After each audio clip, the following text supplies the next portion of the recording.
la vocation d'un fonctionnaire de dire je vais octroyer mon temps pour le service de mon pays. Ce qu'on entend souvent, qui est que l'Europe, et ce qui est vrai, est un monde extrêmement réglementé. Ce stage, tu as eu des responsabilités ou est-ce que tu étais le stagiaire du fond de la salle qui faisait les PPT et les livrables pour les gens qui justement allaient en mission dans des pays? Si les banques elles peuvent ne pas rémunérer les dépôts, donc c'est une ressource disons gratuite, et se faire de l'argent, donc minimum 4% au taux sans risque aujourd'hui en mettant dans le compte de la banque centrale, parce que tu veux surtout pas laisser trop d'argent dans le secteur bancaire. À fortiori aux États-Unis, où il y a énormément de faillites bancaires. Bonjour Paul-Adrien. Bonjour Alexandre. Merci de participer à ce podcast qui s'appelle Histoire de résonance. Est-ce que tu peux déjà commencer par te présenter succinctement pour les gens qui ne te connaîtraient pas? Donc, je m'appelle Paul Adrien, je suis entrepreneur. J'ai cofondé une société qui s'appelle Spyco début 2023 avec mon associé Antoine. C'est une fintech, on est basé à Paris. Et pour l'instant, ce qu'on fait, c'est qu'on démocratise l'accès à ce qu'on appelle le taux sans risque. Je pense que t'as eu une vie avant Spyco. Comment ça a commencé? Parce que si je regarde un peu ton CV, on se rend compte que bah, tu as été dans ce qu'on peut appeler l'élite du parcours scolaire français. Tu as franchi étape par étape les meilleurs cursus. Je crois que tu as fait l'ENS. Et tu as atteint ce qu'on pourrait appeler, je sais pas, la haute fonction publique. Est-ce que tu peux revenir sur ce parcours, expliquer un peu aux gens finalement ce que c'est, parce que on entend beaucoup de choses et des choses euh, qui veulent tout et rien dire. Est-ce que tu pourrais expliquer, expliciter un peu tout ce parcours et qu'est-ce qui t'a mené en fait à Ouais. devenir et exercer le métier de fonctionnaire? Avec plaisir. Donc moi, j'ai fait une classe prépa après le baccalauréat. Cette classe prépa, elle m'a amené à Normal Sup, qui est une école, une grande école française, spécialement, enfin très axée autour des parcours académiques. Donc là, j'ai étudié l'économie et la finance, à nouveau sous un angle vraiment très académique. Donc j'ai failli faire une thèse d'économie. Je me suis longtemps posé la question. J'ai passé 1 an aux États-Unis pour explorer sérieusement cette possibilité. C'était quoi le sujet de ta thèse? Alors, l'économie, il y a un champ qui s'appelle la macroéconomie internationale et la finance internationale. Donc, ça étudie essentiellement les flux, que ce soit des flux de biens et de services, donc des flux commerciaux ou des flux financiers, pour voir comment ça impacte en fait les relations entre pays, les crises éventuellement de ce qu'on appelle de balance des paiements. Donc, quand il y a un sujet de financement externe du pays, c'est ça qui me passionnait, quoi. Donc, j'ai hésité à faire une thèse. J'ai quand même très tôt fait des expériences aussi dans le secteur public, sur des sujets du coup de politique économique et ça me passionnait quand même beaucoup. Je me voyais pas faire un parcours académique extrêmement long avec une thèse, ensuite être professeur et cetera. C'est des parcours, enfin, c'est des vies quand même assez particulières, assez solitaires et c'est pour ça que, j'ai décidé de pas faire une thèse finalement et de rejoindre ce qu'on appelle le corps des mines, qui est un des cursus qui prépare à intégrer la fonction publique et spécifiquement des rôles de décideurs dans les politiques économiques. Que ce soit des politiques sectorielles, ça peut être dans les sujets énergétiques, télécoms, etc., ou que ce soit des politiques plus macro de conseil économique. Donc Et j'ai fait ça. je te Excuse-moi. coupe, mais dans le corps des mines, on y retrouvait beaucoup d'ingénieurs à l'époque. Est-ce C'est que, justement, est-ce que toi, tu as fait une prépa qui était plutôt scientifique, littéraire? Comment on en vient à épouser un peu ce côté financier, économique, sachant que, en fait, dans le cursus secondaire, que ce soit au lycée ou en fait même dans l'éducation financière aujourd'hui en France, tout ça est très abstrait et même complètement absent. Comment on en ouais. vient à aimer enfin, ce secteur-là, tout ce côté finalement qu'on n'a jamais étudié, qu'on n'a jamais envisagé dans son parcours scolaire? Donc effectivement, le corps des mines, c'est vraiment un corps principalement d'ingénieurs, c'est toujours le cas aujourd'hui. Moi, j'ai eu un parcours un peu mi-scientifique, mi-littéraire. J'ai fait, un lycée, scientifique. Ensuite, ma prépa, c'était une prépa BL, donc c'est un peu l'intermédiaire entre les prépas complètement littéraires qu'on appelle les AL et des prépas, scientifiques.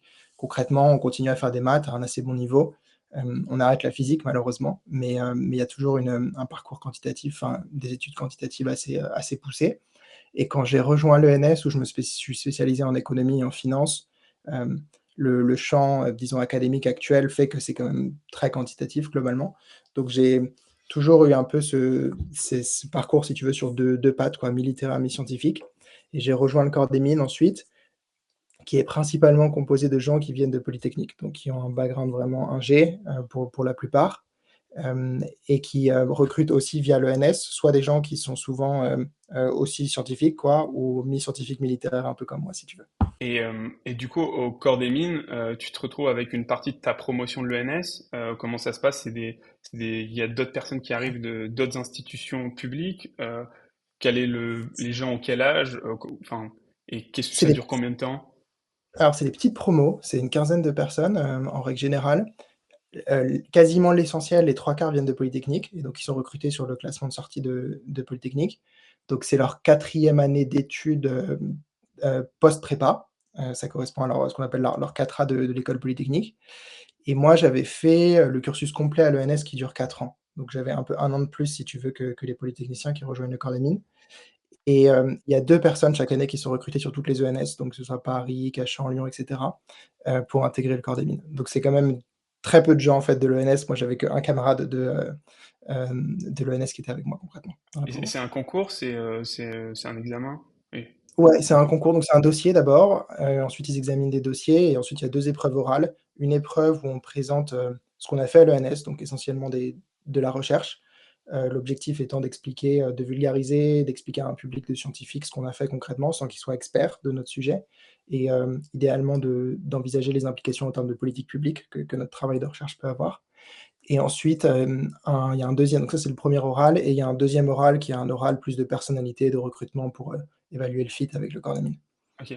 Et alors pourquoi, donc là, tu as 23-24 ans, Mm.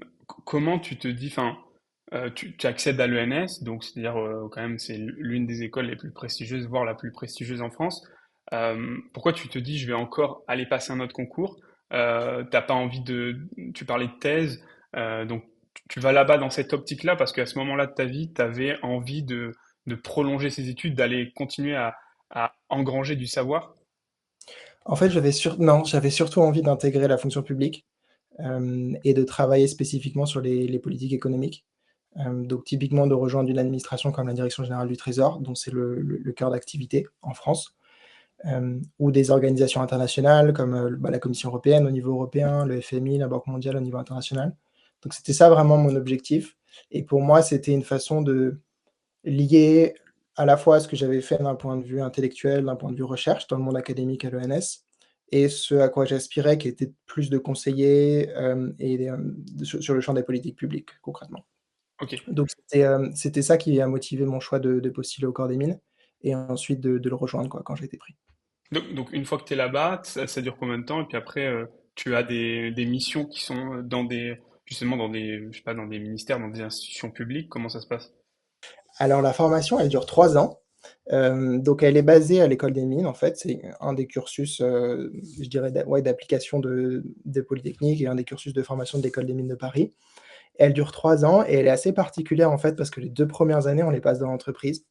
Donc il y a un stage, donc c'est deux stages, en fait, mais très longs, quoi, qui durent, chacun quasiment 12 mois. Le premier, il se fait typiquement en France, dans l'industrie, et le deuxième, il est plutôt encouragé à l'étranger et c'est beaucoup plus vaste en termes de choix de secteur. Bon, évidemment, c'est un peu des guidelines, il y a des exceptions, mais grosso modo, c'est comme ça que ça se passe. Et donc moi, ça a été mes premières grosses expériences en entreprise. J'avais travaillé chez Lazare avant, j'avais fait un stage mais dans la partie conseil au gouvernement. Donc c'était quand même très lié à mes sujets de politique économique, de macroéconomie, et cetera. Et là, au cours des mines, j'ai fait mes premières expériences dans l'entreprise. J'ai découvert ce monde-là, c'est ça qui m'a passionné. Et ça m'a ouvert à beaucoup de choses que je connaissais pas avant, venant d'un monde très académique, très politique, public, en fait. Et donc ça, c'est les 2 premières années, et la troisième année, c'est une année de formation à l'école des mines, hem, qui a un peu, je trouve, ça me fait un peu penser à une espèce de Sciences Po accéléré pour ingénieurs, quoi. Parce qu'il y a surtout des ingénieurs au corps des mines, et l'idée de cette dernière année, c'est de faire un petit peu d'économie, de comptabilité, de droit. C'est une année quand même aussi assez libre, où on peut rencontrer pas mal de monde, où on travaille sur un mémoire, donc assez intéressante. Et ensuite, on rejoint seulement après cette année, donc les 3 ans de formation, la fonction publique. Et là, il y a divers, choix possibles. C'est un corps qui est assez, interministériel, donc il y a des gens qui s'intéressent beaucoup au numérique, qui vont demander, par exemple, au ministère de la Défense, au ministère de l'Intérieur, des gens qui s'intéressent beaucoup à l'énergie, qui vont à l'autorité de sûreté nucléaire, et au contraire des gens plutôt comme moi qui s'intéressent à la finance, à l'économie et qui vont dans des administrations centrales type DG Trésor, Budget, Commission européenne. Ok. Et Dans ce parcours-là, du coup, entre tes expériences dans le privé au travers de tes stages et ta formation dans un environnement qui, du coup, a pour vocation de te pousser dans la fonction publique, comment on gère justement un peu cette dichotomie entre à la fois la partie recherche de profit qu'on peut trouver dans le privé, avec ce désir de justement d'avoir une vocation capitalistique, et la partie service de l'État, finalement, qui est la vocation d'un fonctionnaire de dire je vais octroyer mon temps pour le service de mon pays. Comment on gère ça? Comment t'as réfléchi à tout ça? Et comment t'as cheminé aussi? Moi, je pense que le corps des mines perçoit vraiment les 2 années qu'on fait en entreprise comme des années de formation et personnellement, j'adhère plutôt à ça, a fortiori avec l'expérience qui a été la mienne. Parce que c'est vrai qu'il y a d'autres écoles de formation de fonctionnaires, typiquement l'ENA, où la connaissance de l'entreprise, le passage de l'entreprise est beaucoup plus faible, beaucoup plus anecdotique. Alors, il y a des énarques qui ont travaillé, qui ont fait des stages avant dans l'entreprise, avant de rejoindre l'ENA, mais pendant la formation de l'ENA, c'est vraiment assez mineur, quoi, relativement à ce que nous, on fait au corps des mines. Hem, Or, je trouve, bon, c'est un avis personnel, hein, mais je trouve que, avoir des expériences substantielles dans l'entreprise, ça apporte quand même beaucoup ensuite au travail qu'on peut faire, en tant que fonctionnaire. Et je vois pas vraiment de sujet de évidemment, une entreprise, c'est voilà, c'est for profit, c'est pas le cas du gouvernement, mais je pense qu'on est assez quand même capable de faire la différence et que c'est au contraire assez formateur d'avoir travaillé dans l'entreprise avant de se retrouver dans des positions où on doit réguler un secteur, où on doit prendre des décisions de politique économique qui sont parfois, discrétionnaires sur telle ou telle aide ou que sais-je. Donc moi, j'ai un avis très positif sur ça. Je pense que ça devrait être, enfin, c'est vraiment une force du corps des mines et ça devrait être beaucoup plus répandu, je pense, dans les comment dire? Cursus de formation de gens qui rejoignent la fonction publique. Ok. Et donc, du coup, là, tu fais tes expériences. Donc, tu as choisi un stage chez Lazare, tu me disais, dans le conseil au souverain. Pour les Ouais, gens qui sont non initiés à ça, est-ce que tu pourrais un peu décrire ça? Parce que, aussi, toi, j'ai vu que tu avais écrit des papiers sur, par exemple, la crise grecque. oui. Et à ce moment-là, c'est vrai qu'il y a eu pas mal de personnes qui sont venues conseiller l'État grec vis-à-vis de sa situation. Comment, toi, tu t'es intéressé à ces sujets et ben, peut-être expliquer aux gens ce que ça veut dire Mmh. le conseil au souverain. Oui. Donc Lazare, c'est ce qu'on appelle une banque d'affaires. Elle est, franco-américaine, il me semble, essentiellement. Il y a un centre de décision important à New York et il y a une entité historique en France aussi qui est importante. Et donc elle fait principalement, en tant que banque d'affaires, du conseil, sur des opérations corporate, de fusion-acquisition, d'émission de dette, d'émission de capital et cetera. Et elle a une division qui est, disons quantitativement petite, hein, en nombre de personnes relativement à l'ensemble de la banque d'affaires, qui est basée à Paris et qui est spécialisée dans le conseil aux souverains. Souverain voulant dire soit directement des États, soit des entités publiques ou parapubliques, type banque centrale, type entreprise à capitaux, enfin contrôlées par l'État, quoi. Et elle est très active dans les pays émergents, donc en Amérique du Sud, en Afrique, en Europe de l'Est, un petit peu en Asie, dans une certaine mesure.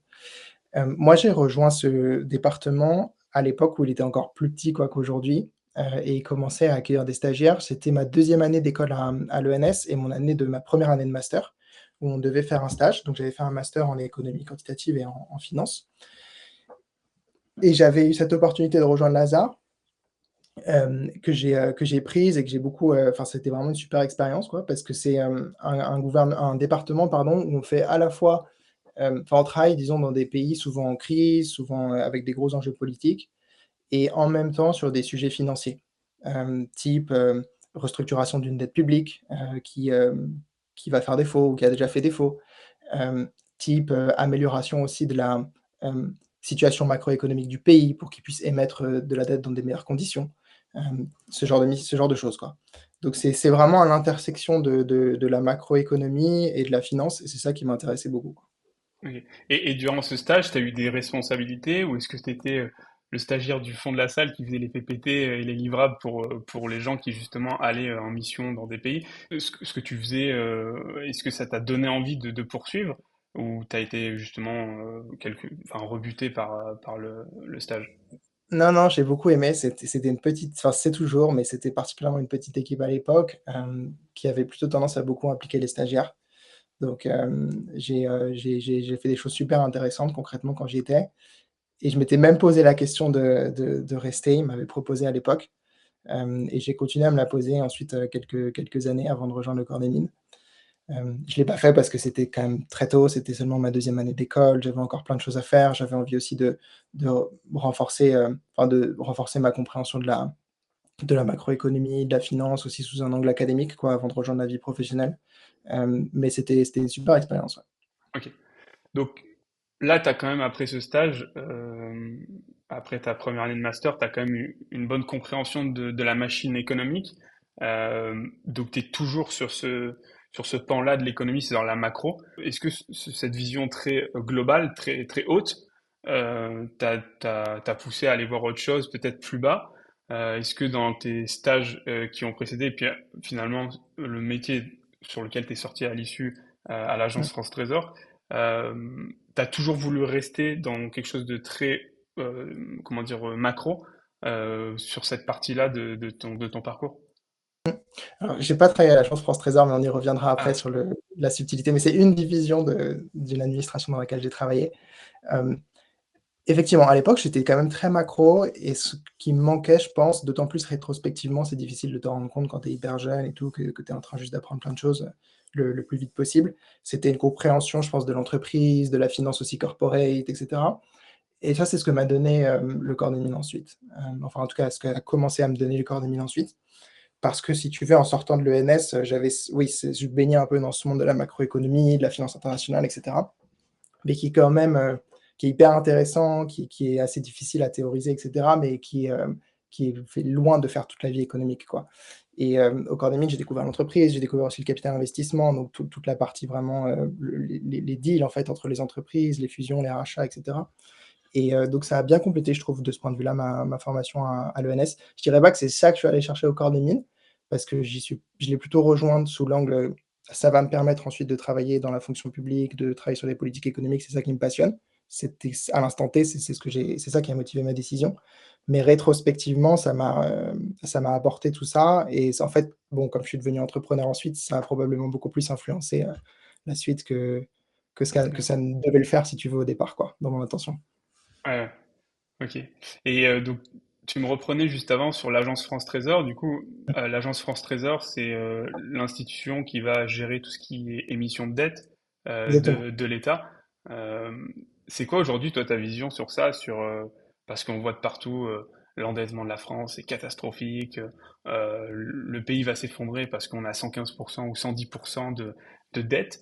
Toi qui as travaillé du coup ben, avec tous ces enjeux-là, c'est quoi ta vision un peu de ça? Et peut-être du coup faire la différence dans l'institution dans laquelle tu as travaillé et l'agence France Trésor. Mmh. Donc l'agence France Trésor, c'est effectivement l'agence qui émet la dette française. Donc c'est une dette qui peut être à assez long terme, c'est ce qu'on appelle les OAT, c'est une dette qui peut être à beaucoup plus court terme, c'est les bons du trésor. Je pense qu'on en reparlera ensuite parce que c'est assez au cœur de ce qu'on fait aujourd'hui. La dette à long terme, bah, enfin grosso modo de façon caricaturale, mais elle sert à financer tous les besoins plus longs, et les bons du trésor, la dette à court terme, elle sert à financer le besoin de fonds de roulement, quoi. Donc toutes les flux de trésorerie et les besoins de financement à court terme que peut avoir l'État. Et c'est cette agence France Trésor, du coup, qui est chargée de, structurer cette dette, de choisir quelle tranche émettre, à quel moment, et ensuite, évidemment, concrètement, l'opérationnel de ça, quoi. Donc, tous les process d'enchères, et de mise sur le marché. C'est une agence au sein d'une plus grosse administration qui est pas énorme en nombre de fonctionnaires, mais qui est au-delà, enfin, qui dépasse l'AFT, qui s'appelle la Direction générale du Trésor. Et dans cette administration, qu'il faut pas confondre avec le Trésor public, donc la DGFiP qui s'occupe des impôts. La Direction générale du Trésor s'occupe plutôt, des politiques économiques, et on va dire grosso modo, bon, il y a la partie financement de la dette, émission de la dette, c'est l'AFT que tu mentionnais. Il y a la partie, plus macroéconomique, aussi définition du budget, donc en lien avec la direction du budget qui s'occupe de ça. Et il y a toute une partie aussi qui est dans laquelle moi j'ai travaillé spécifiquement, qui est la réglementation du secteur financier. Donc la réglementation bancaire, la réglementation assurantielle et la réglementation des marchés aussi. Ça, c'est un gros pôle, assez important, à la direction générale du Trésor. Et enfin, il y a des bureaux aussi qui s'occupent de sujets beaucoup plus, micro, je dirais, soit pays, soit, entreprise, quoi. Donc, aide au financement à l'export, par exemple, des entreprises françaises, tout ce genre de sujet, quoi. Donc c'est une administration, ouais, voilà, qui couvre à la fois de sujets micro-industriels à des sujets plus, macro, en passant par tous les champs de la diplomatie économique française au niveau européen et au niveau international, plus la réglementation financière. Donc c'est quand même assez large. Et du coup, toi, donc à l'issue du corps des mines, tu intègres cette institution-là. Tu l'intègres, donc vous êtes combien dans l'équipe et quel va être ton rôle? Est-ce que enfin, si tu peux décrire un peu ce que tu faisais quand tu étais là-bas. Je me rends compte que je t'ai pas répondu d'ailleurs sur la dette française, que Et la c'est vrai, question c'est vrai. difficile. Bah, vas-y, hein. Non, mais Mais, parce que c'est un sujet qui, je pense, aujourd'hui, quand tu parles à des dirigeants de PME, etc., la plupart se disent, on sait plus comment faire. Ils voient ça en plus à la télé. Donc, il y a un peu une incompréhension de tout ça. Comment toi t'expliquerais à quelqu'un justement non initié, néophyte, ces 115% et 110% d'endettement? bah, l'endettement de la France, c'est pas quelque chose de nouveau, hein. Ça fait très longtemps qu'on n'a pas équilibré un budget. Donc la France dépend de financement, enfin dépend d'émissions de dette assez régulières pour financer ses dépenses concrètement. Hem, Ce qui a changé, je pense, dans les dernières années, particulièrement depuis Covid, c'est qu'il y a eu quand même un accroissement de cette dynamique. Dans un premier temps qui a été justifié par le fait que, bon, bah, l'activité économique privée devait être fermée pour des raisons sanitaires. Donc on y substituait de l'apport de financement public, essentiellement via l'endettement bien sûr, parce que les recettes fiscales étaient pas au meilleur. Hem Et ensuite, il y a eu l'idée qu'il fallait faire une relance, donc remettre de la dette publique pour que, il y ait pas cet effet un peu qu'on avait eu post-crise de 2008 et de la zone euro, où, les États-Unis étaient allés plus fort côté, politique conjoncturelle de relance budgétaire et prétendument en tout cas avaient, beaucoup, enfin pris de l'avance sur l'Europe, qui n'avait pas fait les mêmes choix à l'époque et notamment avait, opté pour une politique plus austéritaire.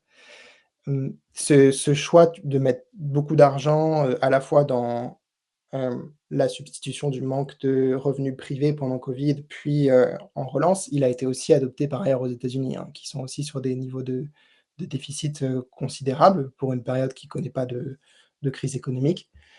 Hem, je pense que là, on arrive à un moment où il y a une prise de conscience que ces niveaux de déficit sont trop importants.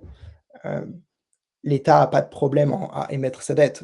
L'État français émet aujourd'hui et l'État américain d'ailleurs aussi dans des conditions de financement qui sont normales, qui sont au niveau des taux, directeurs des banques centrales. Donc il y a pas de stress particulier sur l'émission de la dette et la capacité à se financer et l'État peut de toute façon toujours créer de la monnaie, quoi. Donc c'est pas tant un problème de Dans ce cas, pour, dans ce cas, pourquoi arrêter ce mécanisme? Si, si tu me dis bah, si tu me dis il y a finalement, pourquoi pas continuer, si tu me dis que ça pose pas vraiment de soucis, et pour le coup, ce que tu mentionnais par rapport à la Fed aux États-Unis, ils sont exactement dans la même politique. euh, Pourquoi pas avoir continué l'endettement public, sachant qu'on a aussi un endettement privé qui est aussi important. ouais, bah, l'endettement privé, oui, l'endettement privé français, c'est vrai, est assez élevé. Il est relativement c'est moins problématique l'endettement privé d'ailleurs aux États-Unis. Il est moins élevé que quand ils ont connu qu'en 2008 concrètement, au moment de la grande crise financière. Mais en France, l'endettement privé est effectivement assez élevé aussi.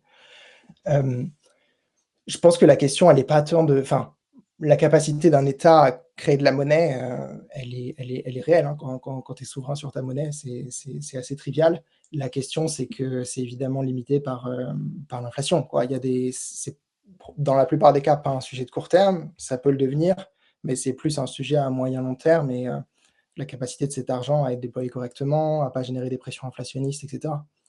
Et Mhm. bien évidemment à continuer à se financer dans des conditions correctes, mais je pense que c'est pas tant le sujet aujourd'hui que la perspective de l'allocation de cet argent et le risque inflationniste qu'on a Ouais. connu, en 2022 et qu'on n'aimerait pas reconnaître, je pense. Ton métier, est-ce que ça consistait à rédiger des notes ministérielles, des livrables? C'était quoi concrètement ce que tu faisais? Quels ont été peut-être les grands enjeux que tu as dû traiter et dont lequel tu as été le plus fier peut-être là-bas? Donc moi, j'étais dans une période vraiment intéressante parce que c'était le moment où la France avait la présidence du Conseil de l'Union européenne. Donc je ne sais pas si, tu es familier de comment ça fonctionne. De toute façon, je vais le raconter là Ouais. brièvement pour nos auditeurs. Mais donc il y a 3 grosses institutions au niveau européen qui font les propositions. Hem, il y a le Parlement qui est élu du coup, enfin dont les représentants sont élus directement par les citoyens des différents pays de l'Union européenne. Et il y a le Conseil qui réunit en fait les chefs d'État et de gouvernement des différents pays et leur administration dessous, quoi, leurs exécutifs locaux, on va dire. Et il y a une présidence tournante, donc tous les 6 mois, tournante parce qu'elle revient à chaque fois à un nouvel État de l'Union européenne, qui est que la France du coup a eu début 2022, quand moi j'étais à la direction générale du Trésor.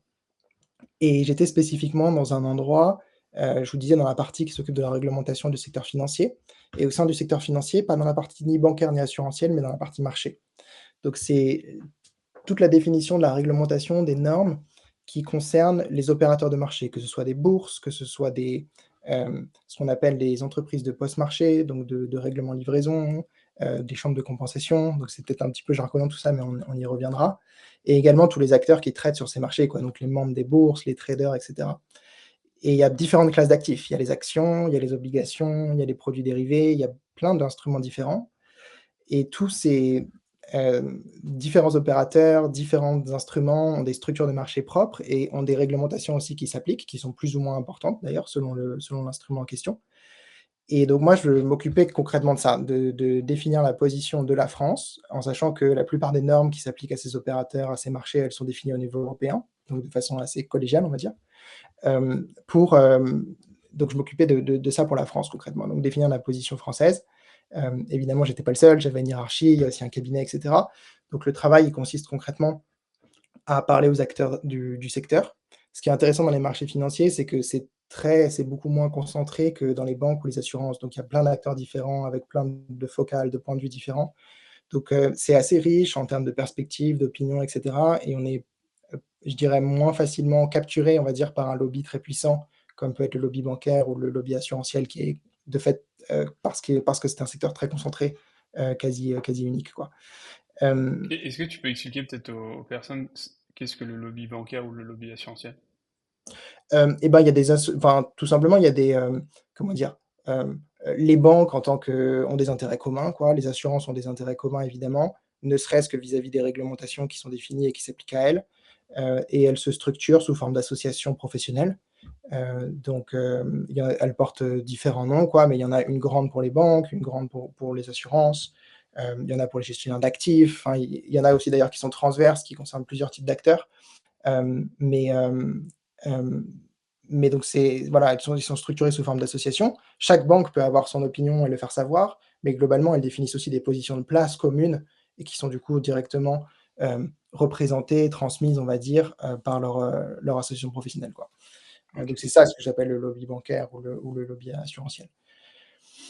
Dans les marchés, il y a aussi des associations professionnelles, hein, pour être clair. Mais, le disons la fragmentation de ce secteur avec différents types d'acteurs et cetera, étant plus importante que dans le monde des banques ou des assurances, il y a une perspective de point de vue qui est plus forte, je trouve. Et donc ça, c'est assez intéressant parce que ça permet de, voilà, de parler à des gens, très différents et puis de mieux trouver, je pense, un équilibre qui est dans l'intérêt général, en fait, hein. C'est ça le cœur de notre travail à nous. Donc tu dois tenir compte des intérêts des épargnants et investisseurs, tu dois tenir compte des intérêts des intermédiaires, tu dois tenir compte des intérêts des plateformes aussi, sur lesquelles, par exemple, des ordres de bourse peuvent te rejoindre, plein de choses différentes comme ça. Donc c'est un travail assez rigolo. Et donc tu écoutes les différents acteurs, tu te fais ton propre avis, tu rédiges tes propres notes de position, elles sont discutées en interne, elles remontent en interne et au bout d'un moment, elles sont arbitrées et ça devient une position officielle que la France peut défendre du coup, dans les instances où elle a droit de parole, on va dire, et donc typiquement au niveau du conseil. Et pendant cette période où nous, on avait la présidence du conseil, on était dans un rôle un peu différent, qui est un rôle, plus diplomatique. Parce qu'en tant que présidence, on ne représente pas que nos intérêts. Évidemment, ils sont toujours là. C'est compliqué d'en faire complètement abstraction forcément, mais on est censé, travailler dans l'intérêt de l'Union européenne et faire avancer aussi, les différents textes qui sont en cours d'élaboration. Et donc moi, j'ai eu une période intéressante, non seulement parce qu'il y avait ce contexte, et en plus parce que le texte que je m'occupais, qui était de la revue du règlement qui concerne les marchés d'instruments financiers, donc les marchés actions, obligations, produits dérivés, était en cours de négociation. Et c'était quasiment, quand on a eu la présidence française, le tout début de cette revue.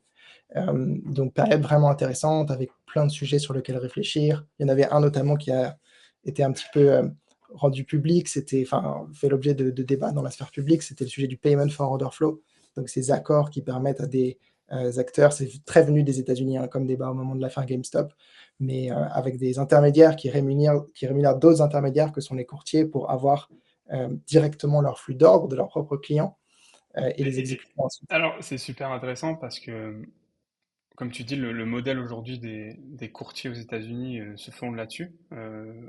Est-ce que tu Énormément. pourrais décrire justement cette chaîne de valeur et peut-être donner la position de ton équipe à l'époque et les réglementations qui rentreront en vigueur par rapport à ça? Parce que c'est Mmh. vrai qu'aujourd'hui, on parle d'instruments financiers qui sont accessibles depuis le canapé pour les particuliers. Mais qu'est-ce que ça sous-tend derrière? Comment la tuyauterie financière s'est organisée justement? Parce que on parle d'actions gratuites, par exemple, sur des plateformes comme Robinhood, où les transactions sont gratuites, mais finalement, on sait très bien que rien n'est gratuit. Et donc, il y a bien quelque chose qui rémunère les gens derrière. Donc, est-ce que tu peux revenir justement sur le Payment for Order Flow, Ouais, qui est un mécanisme assez intéressant? ouais. Donc peut-être pour schématiser, il y a un peu deux acteurs aux extrêmes. Il y a d'un côté les acteurs comme Robinhood, qui sont en fait des courtiers. Donc c'est des gens qui sont spécialisés dans, concrètement, si on prend l'exemple de Robinhood, faire une super UX, une super interface, onboarder très simplement les clients, leur permettre d'avoir un suivi vachement simple de leur, position et cetera dans le temps. Ces gens-là, ils sont vraiment spécialisés dans l'interface avec le consommateur, en l'occurrence l'investisseur particulier. À l'autre extrême, il y a des, infrastructures, ce qu'on appelle en fait, les places de bourse, les infrastructures de marché, comme le Nasdaq, comme le NYSE, par exemple, aux États-Unis, Euronext en France, et cetera, qui sont des infrastructures sur lesquelles donc il y a ce qu'on appelle les carnets d'ordre. Donc c'est des, si tu veux, des carnets, je pense que c'est le mot le plus simple pour l'exprimer, avec différents ordres d'achat et de vente pour les actifs qui sont listés sur ces plateformes. Donc typiquement une action d'une grande société américaine. Les, les clients qui utilisent, les Robinhood, à l'instant donné, ils peuvent avoir envie d'acheter, je sais pas, du Apple, du Tesla, peu importe. Et la question ensuite qui vient ensuite autour du payment for order flow, c'est comment leurs ordres sont, routés, transmis vers, ces places de marché, ces carnets d'ordre comme le Nasdaq, par exemple. Hem et donc il y a 2 options. Soit directement le courtier est connecté à, l'infrastructure de marché et poste directement l'ordre, par exemple, du client sur cette plateforme. On peut rentrer dans les subtilités, il y a différentes formes d'ordre. Il y a des ordres limites où tu définis un prix, donc moi je veux acheter tant d'actions à tel prix, ou je veux vendre tant d'actions à tel prix. Et il y a des ordres au marché où tu dis: «Moi je veux juste acheter au prix à l'instant T, telle quantité ou vendre telle quantité de telle action», quoi. Sans rentrer trop dans cette subtilité, mais juste pour le mentionner. Et la question est ensuite du coup comment, ces ordres sont transmis, quoi. Donc soit le courtier est connecté directement, il transmet l'ordre sur la plateforme et il est exécuté au niveau de la plateforme. Soit le courtier peut travailler avec des intermédiaires qu'on appelle, des market makers, qui sont des sortes de wholesalers, qui peuvent prendre les ordres et soit décider de les exécuter sur leur propre bilan, parce que peut-être qu'à l'instant donné, ils ont aussi des actions Tesla ou des actions Apple et qui vont peut-être être capables du coup, d'exécuter l'ordre sur leur propre bilan ou le renvoyer sur une plateforme comme le Nasdaq ou le NYSE, là, dont on se parlait à l'instant. Et en fait, le modèle économique qui s'est développé aux États-Unis, c'est un modèle où, hem c'est tellement intéressant pour un market maker comme un Citadel ou un Virtu et cetera, d'avoir accès à ce flux d'ordre qui vient de Robinhood, qui est un flux d'ordre pas très informé parce que c'est des gens grosso modo qui passent des petits ordres, avec voilà, ça peut être achat-vente, c'est pas forcément hyper directionnel et c'est très différent d'un ordre qui peut arriver d'un gros hedge fund qui a une quantité massive, une vue très forte et cetera, donc on appelle ça du flux non informé. Et c'est assez précieux de pouvoir, y avoir accès. Donc elles sont prêtes à payer en fait des courtiers comme Robinhood pour avoir accès à ça. Et aux États-Unis, comme le marché est très efficient, ils sont prêts à la fois payer et à exécuter mieux souvent qu'au prix où tu pourrais être exécuté si tu en envoyais sur l'exchange quoi, l'order book. Pour une raison qui est que sur l'exchange, en fait, les market makers, ils vont être obligés de coter un bid ask, donc une différence entre un prix d'achat et un prix de vente, qui est plus élevé que ce que tu peux faire quand tu internalises toi-même l'ordre. Pourquoi? Parce que sur l'exchange, on ne sait pas qui traite. À l'achat comme à la vente, il peut y avoir n'importe qui, un énorme hedge fund, un énorme asset manager, un autre market maker, un trader haute fréquence. C'est un peu la jungle, quoi. Donc le prix, si tu veux que cote le market maker, il va forcément être un peu plus large et du coup, c'est un modèle, bon, qui est, vertueux pour ses défendeurs parce qu'à la fois, tu peux être en capacité d'exécuter mieux, heu, que tu auras été exécuté sur l'exchange et en plus de rémunérer le courtier. Et en même temps, pas vertueux pour d'autres qui disent: «Mais ça prive les exchanges de flux qui peuvent être, précieux et en fait, les bid asks qu'on voit sur les exchanges seraient encore plus resserrés si jamais il y avait le flux retail sur l'exchange» et cetera. Donc c'est un débat un peu complexe, quoi. Donc, je te coupe par là, mais euh, par rapport justement, moi je me mets du point de vue de Alice qui est dans son canapé, qui a ouvert son application Robinhood et qui a acheté du Apple. Son ordre, on l'a bien compris, va pas aller au Nasdaq, mais va aller euh, chez, euh, chez Citadel. Euh, et là, tu me dis que en moyenne, son ordre va être mieux exécuté via Citadel que si elle l'avait envoyé au Nasdaq. Et donc pour Ouais. elle, en tant qu'individu, elle va payer moins cher son action Apple que si elle l'avait acheté. Parce que quand on dit elle va payer moins cher, c'est-à-dire qu'elle ne paye pas de coût de transaction, mais le prix auquel elle va acheter, mettons si Apple coûte 1000 euros, 1000 dollars, eh ben elle va l'acheter 1050 dollars, quoi. Là où si elle était passée par le Nasdaq, elle aurait payé 1060. Exactement, exactement. Et ça, c'est assez, bon, la question après, c'est le contrefactuel. Il y a des gens qui disent: «Oui, mais s'il y avait plus de» enfin, ce système d'internalisation des ordres qui est en fait sa captation par des intermédiaires avant qu'ils arrivent sur les plateformes, fait que, les prix sur les exchanges sont moins bons qu'ils seraient si jamais tous les ordres allaient directement sur l'exchange. Je sais pas si Bien cet sûr. argument Ouais, ouais. est juste, c'est assez compliqué quoi d'avoir ce contrefactuel, mais en tout cas, c'est ce que disent certains, quoi. Et du coup, c'est ce qu'on appelle, est-ce que c'est ce qu'on appelle les dark pools, c'est-à-dire que ces échanges-là se font à l'extérieur du marché justement des bourses classiques, et donc c'est là où on ne voit pas on voit pas comment les échanges se font, et on n'a pas vraiment de contrôle là-dessus. Ouais, bah, ça fait une bonne transition avec ce que je voulais dire sur l'Europe, parce que l'Europe fonctionne différemment. Aux États-Unis, il y a quand même un système qui est en fait, toutes les bourses sont interconnectées entre elles et il y a une obligation qui incombe aux intermédiaires qui est d'exécuter toujours au meilleur prix disponible. Donc en fait, pour reprendre ton exemple, si Citadel reçoit l'ordre d'Alice via Robinhood, et que Citadel n'est pas capable de fournir un meilleur prix à l'instant T où elle reçoit l'ordre que le prix qui existe sur le Nasdaq, et ben, elle doit l'envoyer sur le Nasdaq. Et pour chaque ordre, à chaque instant, tu dois être capable de justifier que tu as amélioré le prix par rapport à ce qui aurait été sinon exécuté sur la plateforme. Donc il y a quand même aux États-Unis, contrairement à ce qu'on entend parfois, une assez forte transparence. Je ne dis pas qu'elle est parfaite, hein, parce qu'il y a des questions sur comment tout ça est divulgué, etc. Mais il y a quand même un degré de transparence qui est très, très, très, très supérieur à ce qui existe en Europe.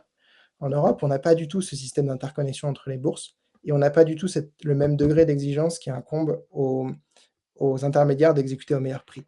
L'exigence en Europe, elle incombe aux intermédiaires d'exécuter, en fait, au meilleur, sur un ensemble de facteurs, quoi. Et donc c'est beaucoup plus flou. Il y a le prix dedans, mais il y a aussi les coûts indirects, il y a aussi la vitesse d'exécution, hem et tout ça, en fait, n'est pas correctement, on va dire, benchmarké et objectivé, de sorte à ce que c'est beaucoup plus flou en réalité ce qui se passe en Europe, que ce qui se passe aux États-Unis. Et un Et donc la conséquence de ça, c'est la différence de spread, c'est-à-dire le prix auquel Alice va acheter en Europe si elle passe via un courtier qui lui va faire du payment for order flow, son spread va être beaucoup plus important en Europe qu'aux États-Unis. Ouais, probablement. Ou en tout cas, enfin, oui, avec un degré de probabilité plus élevé, parce qu'aux États-Unis, ça peut jamais être le cas, quoi, concrètement. Ok. Aux États-Unis, tu as toujours l'exécution au meilleur prix, quoi qu'il arrive. Donc, dans un scénario où en fait, tu payes pas de coût parce que ton ordre d'exécution il est à zéro, ce que tu as sur un Robinhood, par exemple, et il n'y a pas que Robinhood d'ailleurs, hein, quasiment tous les courtiers américains, les gros courtiers américains se sont alignés sur ce business model. Hem, tu, tu en fait, vu que tu n'as pas de coût, ça devient qu'un benchmark prix et vu que la règle impose en fait au courtier d'exécuter toujours au meilleur prix disponible à l'instant T, bon, bah, tu as le meilleur prix, quoi.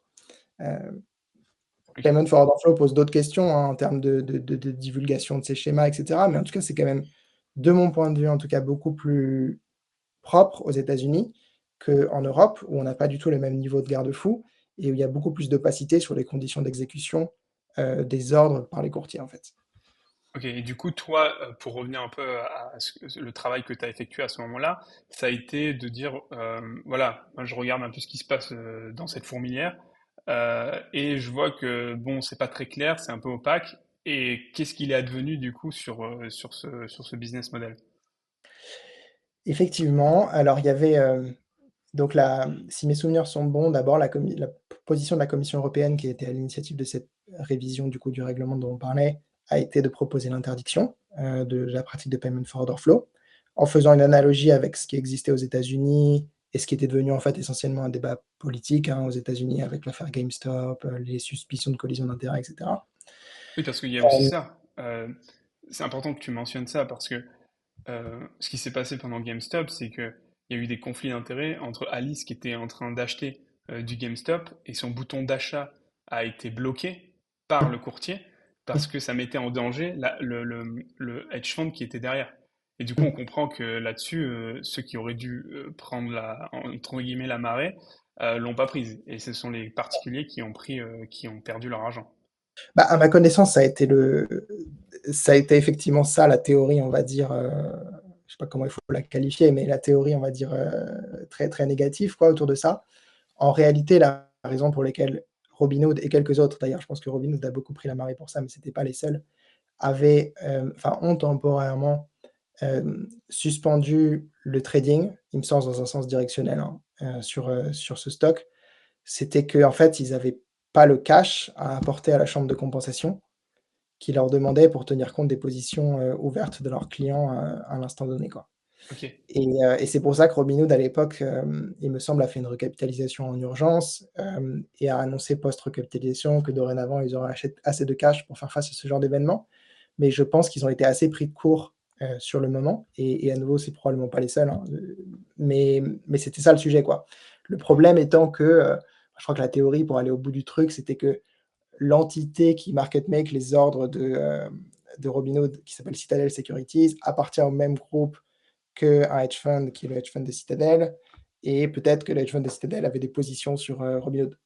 Bon, la réalité, c'est que normalement, il y a et je pense que c'est le cas, il y a un Chinese wall hyper fort chez Citadel entre la partie market making et la partie hedge fund, qui ne sont pas les mêmes entités et qui obéissent pas aux mêmes réglementations. C'est quoi Et un en plus, Chinese Hall pour ceux qui connaîtraient pas? c'est une séparation stricte des deux organisations, quoi, et de la communication et des informations qui circulent entre les deux. Euh, Et ça a été mis, c'est une réglementation qui est apparue quand?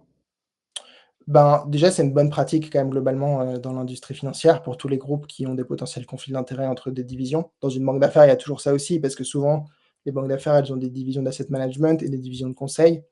Le fait que les divisions de conseil aient accès à des informations privilégiées qui puissent intéresser l'asset management, bah, c'est une réalité, quoi. Et donc il faut mettre en place des ce qu'on appelle les Chinese walls, donc des barrières de communication entre les 2 structures pour éviter que des informations privilégiées soient utilisées par l'autre entité, ce qui pourrait être une tentation évidente et ce qui est interdit, quoi, concrètement. Donc, ne serait-ce que pour des raisons réputationnelles, évidemment, et de business, les entreprises qui sont concernées n'ont pas envie de s'exposer à ces risques. Et je pense qu'une entreprise comme Citadel, qui est énorme, n'a pas envie, évidemment, pour une affaire de GameStop, de mettre en risque un des Bien deux sûr. business, voire tout le business du groupe, quoi. Ouais, Donc c'est des choses importantes, quoi, que je suis sûr qu'ils font. ok. Et du coup, donc, qu'est-ce qui est advenu du coup avec ce rapport-là sur le payment for order flow? Qu'est-ce que Ouais, vous avez... donc la position de l'Europe a été de l'interdire. Énormément de pays avaient une position très alignée. Quand je dis la position de l'Europe, c'est la position de la Commission européenne, pardon. Énormément de pays avaient la même vue, hem et je pense essentiellement parce que c'était devenu un sujet politique et que tout le monde achetait bien l'idée que, bah, bon, on allait annoncer que l'Europe était plus propre que les États-Unis, parce qu'il y aurait pas de payment for order flow ou que sais-je. Donc je pense que c'était quand même un des motifs de positionnement de certains États membres. L'Allemagne était très contre parce que l'Allemagne, tout ça c'est public, hein, donc c'est pas des secrets que je dévoile, mais l'Allemagne a une industrie assez forte de néo-brokers, de néo-courtiers, un peu à la Robinhood qui s'est développée. Des noms que vous connaissez bien, Trade Republic, Scalable, et cetera.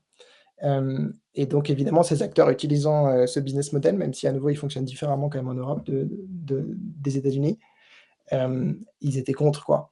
Et in fine, la position, donc il y a eu énormément de débats et cetera. Nous, en tant que présidence, on a essayé de jouer un rôle constructif, donc de proposer une réglementation du payment for order flow qui le rapprocherait en fait, du modèle américain Ouais. concrètement, avec des garde-fous similaires, qui n'existent pas en Europe à nouveau.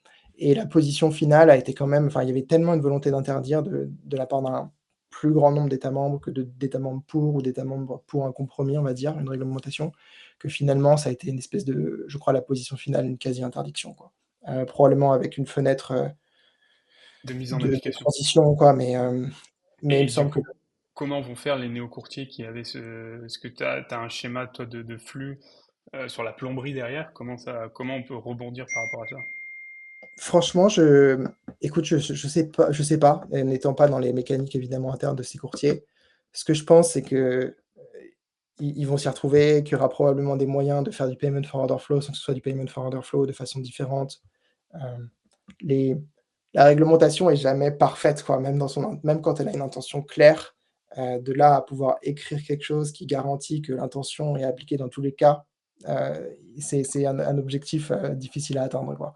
Donc je sais pas, peut-être qu'il y aura d'autres formes de payment for order flow, ils vont structurer les contrats différemment ou alors ils augmenteront des commissions et en fait pour moi, enfin, à titre personnel, en fait, je trouve que ce qui serait important, c'est qu'il y ait une vraie transparence sur les coûts. À la fois les coûts, explicites, donc tout ce qui est commission et cetera, de courtage et aussi sur les coûts, implicites. Donc les conditions d'exécution par rapport au meilleur prix disponible sur les plateformes comme Euronext, Cboe et cetera, à l'instant donné. Et cette information, on l'a pas en Europe et ça, je trouve ça dommage et c'est vrai que du coup, le débat payment for order flow, il est devenu assez politique, et politique, j'utilise le mot, avec une connotation un peu négative quoi, dans ce contexte. On a perdu un petit peu, je pense, le sens de ce qui aurait dû être, voilà, dans l'intérêt général des gens, quoi. Donc à savoir, avoir une vraie transparence sur les conditions d'exécution. Aujourd'hui, on se retrouve, je pense, avec un statu quo, probablement un business model qui va un peu changer au niveau des courtiers. Je suis pas sûr que ce soit dramatique, quoi. Donc c'est OK, peut-être pas une grande réussite, quoi, de ce point de vue-là. d'accord. Et du coup, ça fait un peu la transition sur toute cette affaire fait un peu la transition sur ce qu'on voit et ce qu'on voit pas, entre le marché et le post-marché, dont tu parlais avec les chambres de compensation. Euh, on va venir à tout ce qui est blockchain parce que finalement enfin, c'est ce qui te porte aujourd'hui via ton projet Spyco. Euh, mais peut-être expliquer aux gens qu'est-ce que justement les opérations post-marché, pourquoi ça existe, pourquoi il y a besoin de ça. Et on parlera aussi de peut-être l'affaire Clearstream qui a mis tout ça en lumière. Mmh.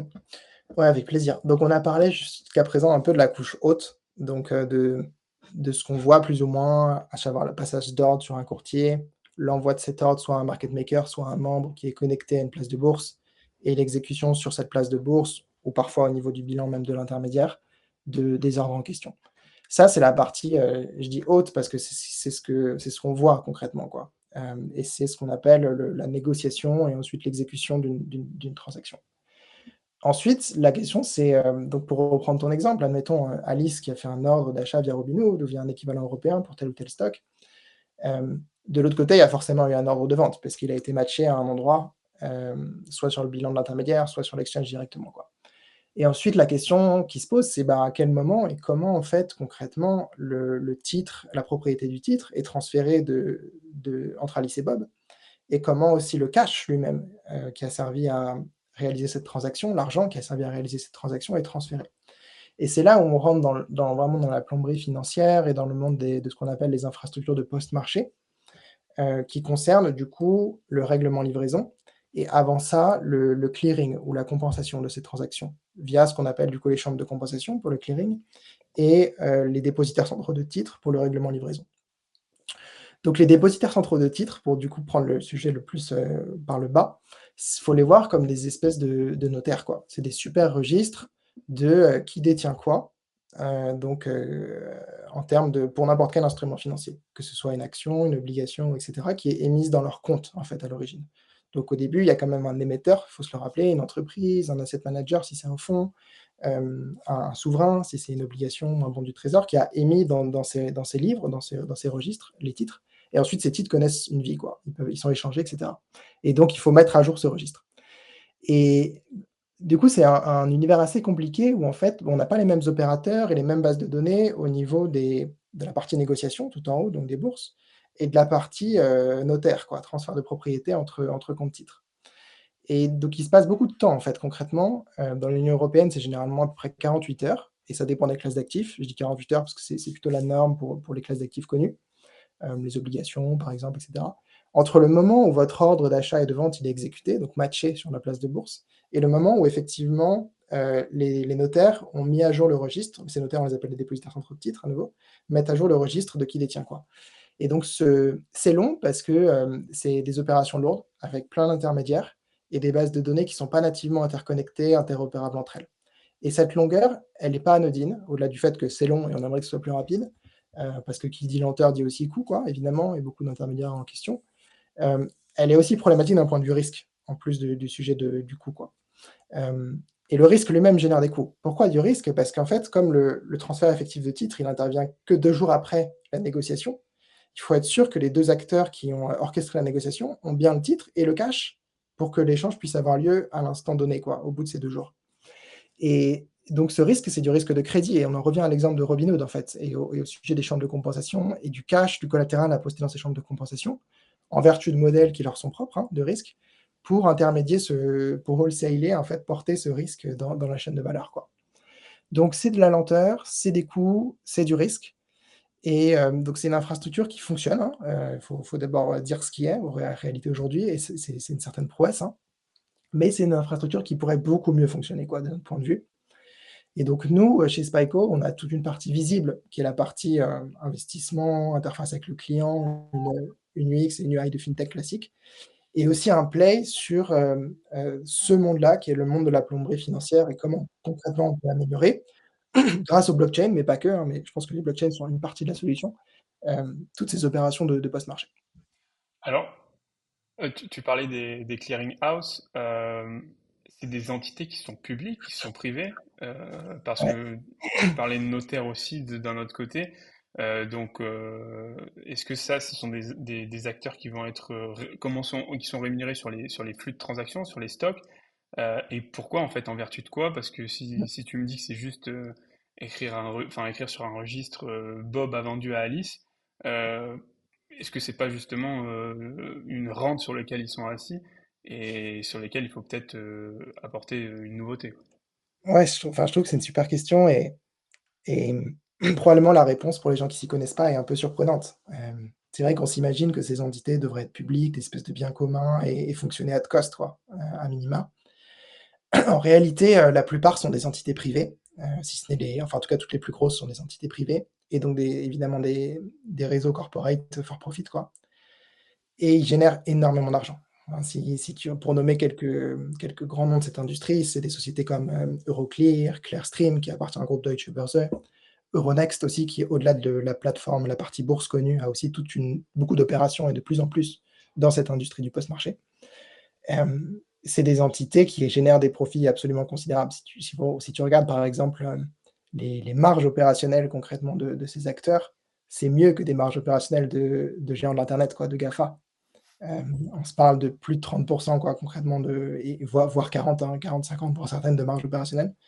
Donc tous ces réseaux privés, en fait, de l'infrastructure des marchés financiers, et c'est vrai dans les paiements aussi, hein, des réseaux comme Mastercard, Visa, etc., sont extrêmement puissants et extractifs, génèrent énormément d'argent, et sont très difficiles à disrupter parce que, ils ont des positions, sur leurs verticaux généralement dominantes. Dans l'industrie européenne, il y a assez peu de concurrence finalement entre ces infrastructures de marché, en tout cas sur leur core business, national.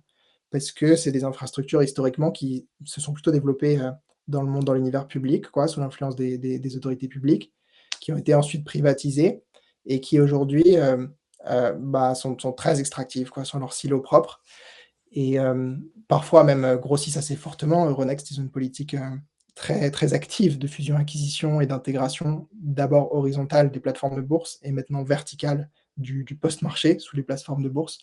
Et donc c'est des business qui fonctionnent extrêmement bien, qui sont extrêmement influents auprès du régulateur, parce que c'est les bourses nationales. Enfin, il y a tout aussi je pense, comment dire? Je ne sais pas comment l'exprimer très, très correctement, mais oui, ils jouissent d'une certaine, d'une image très positive, quoi, en tant qu'actif national, bourse nationale, etc. Et donc, ouais, pour répondre à ta question, c'est des boîtes privées qui font beaucoup d'argent. Ok. Et du coup, est-ce que tu pourrais expliquer de manière un peu succincte l'affaire Clearstream et ce qu'elle a justement ce qu'elle a mis au jour et puis peut-être faire cette transition sur pourquoi finalement la blockchain en tant que base de données pourrait répondre à ces problématiques ou si oui sinon pour les gens qui sont à l'extérieur de tout ça et qui comprennent pas forcément la technologie parce que tu parlais en fait des opérations mettant Alice va acheter au travers de son compte placement de BNP un titre je sais pas LVMH eh ben, derrière LVMH n'utilise pas le même fichier, en fait, tout le monde n'a pas le même fichier Excel, quoi. Et donc, c'est cette complexité-là et en quoi la blockchain pourrait venir résoudre ces problématiques technologiques finalement. Ouais. L'affaire Clearstream, j'en suis pas spécialiste honnêtement, donc ce que je vais dire est assez trivial, je pense.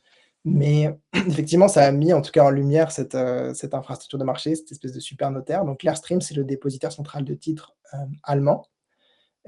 C'est une structure qui appartient aujourd'hui au groupe, Deutsche Börse, donc qui est équivalent d'Euronext en Allemagne, opérateur de la principale bourse allemande et du coup détenteur de entre autres de Clearstream et donc d'une partie importante de l'infrastructure de marché, de post-marché, allemande.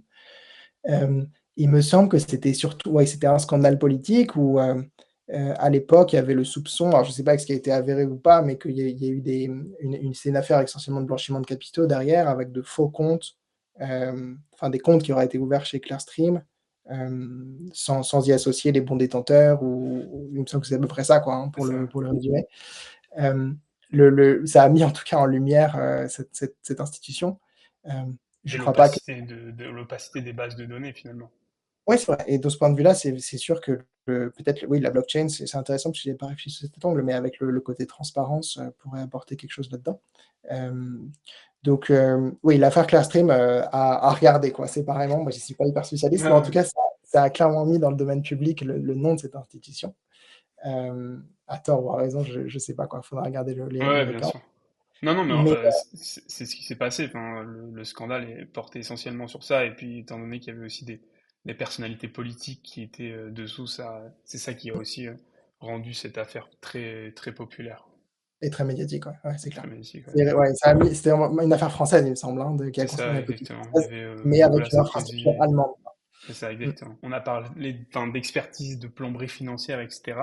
La structure de comment se passe une transaction. Toi, aujourd'hui, du coup, tu as voulu t'attaquer à un secteur qui est celui d'instruments financiers, mais via peut-être justement une autre approche, celle de la blockchain. Qu'est-ce que tu dirais aujourd'hui aux gens qui ne voient la blockchain que comme finalement les crypto-monnaies, les scandales, enfin, les scandales qui se sont succédés les uns après les autres, tout ce qu'on a pu voir, les shitcoins, et puis en fait, c'est un système dont la technologie sous-jacente est assez compliquée pour enfin, pour le commun des mortels à comprendre. C'est pas vraiment accessible. La seule chose qui est accessible, c'est on a fait des millions avec le dernier shitcoin. Euh, Comment toi, alors que tu travaillais en tant que fonctionnaire sur toutes ces problématiques réglementaires, tu t'es dit, Ouah, là il y a quelque chose, et en fait je vais basculer de finalement ma position de fonctionnaire, qui est la vie de quelqu'un qui se dévoue pour l'État, pour le service de l'État, pour le service de son pays, qui essaye d'exercer de manière le plus juste possible, en tout cas, euh, à la position de quelqu'un qui dit moi, je veux prendre du risque, et je veux prendre du risque en plus dans un secteur qui est en train d'imploser. Mmh. Ouais, c'est pas faux qu'en termes de conjoncture, à ce moment-là, c'était très compliqué pour l'écosystème, blockchain quand on s'est lancé. Donc c'était, il y a ce qu'on appelait le bear market en 2022 où l'effondrement des prix des crypto-monnaies avait été considérable. Et puis, plus grand monde investissait aussi dans le secteur, hein, concrètement, début 2023 quand on s'est lancé. Peut-être pour te répondre d'abord sur un point de vue un peu macro sur pourquoi se lancer, pourquoi entreprendre, et cetera. Et ensuite, pourquoi travailler sur les blockchains malgré le sujet, on va dire réputationnel qui peut l'encadrer. Pourquoi prendre du risque? Pourquoi entreprendre? Pour moi, c'était surtout l'envie de créer quelque chose. Ce dont je me suis rendu compte, c'est que c'est difficile vraiment d'innover, d'impulser des choses dans des grosses organisations, qu'elles soient publiques ou privées. Et donc souvent, je pense créer sa structure, c'est quand même le mieux, même si on démarre d'une feuille blanche, même si, voilà, c'est la barrière à l'entrée est évidemment beaucoup plus importante. Il y a eu, en quelque sorte, un peu comme dans Balzac, des illusions perdues sur ce que tu as vécu dans la fonction publique, à savoir tu t'es engagé dans la fonction publique avec cette vocation, cette question de moi j'ai envie de faire avancer les choses, et tu as été un peu confronté au fait que tout ce que tu faisais, tu avais l'impression de ramer un peu de brasser de l'air et de pas vraiment avoir des actions concrètes et tangibles autour de toi. C'est ça qui t'a poussé à sortir un peu? Non, j'irai pas jusque-là. J'irai pas jusque-là et non, pas du tout même. Hem Et de toute façon, enfin, c'est quand même c'est évident à dire comme ça, mais pour moi, c'était clair que c'est pas dans le secteur public que de toute façon j'allais entreprendre, quoi. Le fait de vouloir entreprendre, c'est plus aussi le fruit de mes expériences dans le privé, de plein de choses que j'ai rencontrées, hem et qui ont influencé, si tu veux, mon parcours entre le moment où je me suis dit à la fin de l'ENS: «J'ai envie de rejoindre le secteur public, de travailler sur les politiques économiques» et maintenant ou récemment quoi, au moment de me lancer quoi. C'est sûr que le secteur public, ouais, c'est évidemment une grosse organisation, mais moi, très franchement, je suis content de ce que j'y ai fait et j'aurais pu continuer à travailler là-dedans. C'est plus que j'avais vraiment enfin découvert l'entreprise, j'étais de plus en plus intéressé par l'entrepreneuriat, j'avais envie de faire quelque chose dans le secteur financier, qui est vraiment le secteur qui me passionne. Et après avoir travaillé du côté public, pour moi, c'était pas du tout incompatible ou une dissonance quoi, de vouloir innover via le secteur privé. Dans la mesure où c'est pas à l'État quoi de créer des entreprises évidemment. Et j'avais pas envie de rejoindre non plus une grosse entreprise parce que pour les avoir aussi, en tout cas dans le secteur financier pratiqué, c'est des grosses organisations et qui ont pas toutes, ou en tout cas, pour les plus grosses, l'entrepreneuriat et l'innovation au cœur quoi, du tout. Donc c'est pour ça que je me suis dit qu'il fallait que je crée ma propre structure, particulièrement pour ce qu'on fait nous, où effectivement l'univers blockchain est assez, c'est un univers complexe quoi, et il y a vraiment 2 mondes, hein. Il y a le monde que tu décrivais de la spéculation, des shitcoins et cetera, qui a mauvaise presse. Bon, est-ce qu'il faut avoir un jugement de valeur sur ça? J'en sais rien, tu vois? Mais c'est vrai que c'est une partie de l'écosystème et il y a une autre partie de l'écosystème qui est, moi, celle qui m'intéresse et je pense celle qui va devenir, en fait, influente à de plus en plus, quoi. On le voit déjà et à long terme, j'en ai la conviction, c'est la partie technologique. Et les blockchains, c'est intéressant comme technologie de base de données, pour faire des choses et particulièrement dans le secteur financier où ça répond à une vraie problématique, il y a un vrai cas d'usage industriel aujourd'hui. Donc c'est pour ça que, on a pris la décision de se lancer, et j'avais la conviction que pour innover, pour vraiment créer quelque chose dans ce secteur, il fallait monter une boîte et pas rejoindre une structure existante et un département innovation d'une structure existante et deuxièmement, pourquoi avoir choisi la blockchain? Parce qu'il y a un vrai cas d'usage industriel autour notamment du post-marché. Pourquoi? Parce que précisément, toute cette fragmentation qu'on a décrite, elle est, comment dire? Enfin, elle est consubstantielle des problèmes qu'on rencontre ensuite, du délai de règlement livraison de 48 heures ou parfois même plus, de la surintermédiation qui existe et donc des coûts qui sont associés à ça et cetera. Et avoir des bases de données pour opérer qui fonctionnent en continu, qui ont une forte résilience opérationnelle parce qu'il y a pas un point pas de single point of failure comme on dit, qui sont aussi crédiblement neutres parce qu'elles sont pas opérées par un network existant, legacy, lui-même en concurrence avec d'autres networks et cetera dans des structures oligopolistiques qui ont un modèle économique aussi qui est moins prédateur que des réseaux, centralisés comme ceux dont on se parlait. Ça a beaucoup de valeur, quoi. Et donc nous, c'est pour ça qu'on s'est dit, on va innover dans l'industrie financière en créant, si tu veux, un concurrent des dépositaires centraux de titres. Donc une nouvelle forme de notaire qui, au lieu d'utiliser l'infrastructure existante et donc de recréer les problèmes qu'on connaît déjà, va utiliser des infrastructures qui ont émergé, qui ont fait leurs preuves au niveau résilience opérationnelle, au niveau sécurité et cetera et qui permettent de traiter les problèmes dont on a parlé, quoi.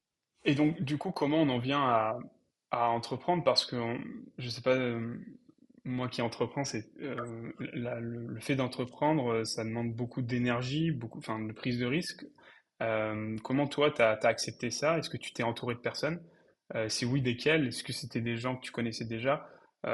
Est-ce que tu t'es dit, je me lance tout seul et puis il y aura des gens qui viendront me rejoindre? Comment t'as un peu fait maturer tout ça et comment en fait ça a fait sens au fur et à mesure du temps et comment quelle était la première pierre finalement de Spyco? Mmh. Non, de mon point de vue, je trouve que c'est, extrêmement difficile, si ce n'est impossible d'entreprendre tout seul, quoi. Ça n'a enfin, de toute façon, évidemment, ça n'a pas de sens, vu que l'objectif est de construire une organisation. Mais le chemin des entrepreneurs, vraiment solitaires, au départ, je pense qu'il est extrêmement dur. Moi, j'ai eu la chance d'avoir d'emblée, un associé, donc mon associé Antoine, avec qui me lancer et on avait déjà travaillé ensemble, donc on se connaissait depuis le corps des mines concrètement. Il était dans la même promo que moi. On avait déjà travaillé ensemble, on s'entendait bien sur le plan à la fois perso et pro, on se connaissait bien. On savait qu'on était aussi complémentaires. On avait un peu la même ambition, donc l'envie de créer une fintech, le même rapport, à notre sujet, à la blockchain et cetera. Donc, on avait plein de ouais, des bonnes synergies, des bonnes complémentarités et en même temps un gros alignement sur le projet. Et on était aussi tous les 2 un peu le timing est important, hein, au même moment dans notre carrière où on avait, travaillé dans la fonction publique pendant 4 ans, vu pas mal de choses, apprécié ce qu'on avait fait et en même temps on se projetait pas non plus, pour, les 10 prochaines années dans l'institution, quoi. Donc, tout ça fait qu'on a eu on a pris cette décision de se lancer et je dirais que c'est vrai que c'est probablement le plus important dans une aventure entrepreneuriale, d'être entouré des bonnes personnes, de s'associer avec les bonnes personnes et le plus tôt possible, quoi. Parce que le plus longtemps on est seul, le plus longtemps je pense que c'est difficile et moi j'ai eu vraiment cette chance, quoi, d'avoir, d'emblée la bonne association et le bon alignement de planètes au niveau timing, au niveau vision, ambition et cetera. Hem et ça, c'est ouais, c'est précieux, quoi et donc on s'est je pense aussi dit, ça existe enfin, ça arrive pas tout le temps, quoi. Les gens avec qui tu travaillais, comment ils ont accueilli la nouvelle? Est-ce que justement ils ont essayé de te garder? Comment ça s'est passé? Puisque en étant fonctionnaire, tu as aussi des obligations, je pense. Comment Mmh, ça se passe de ce point de vue-là?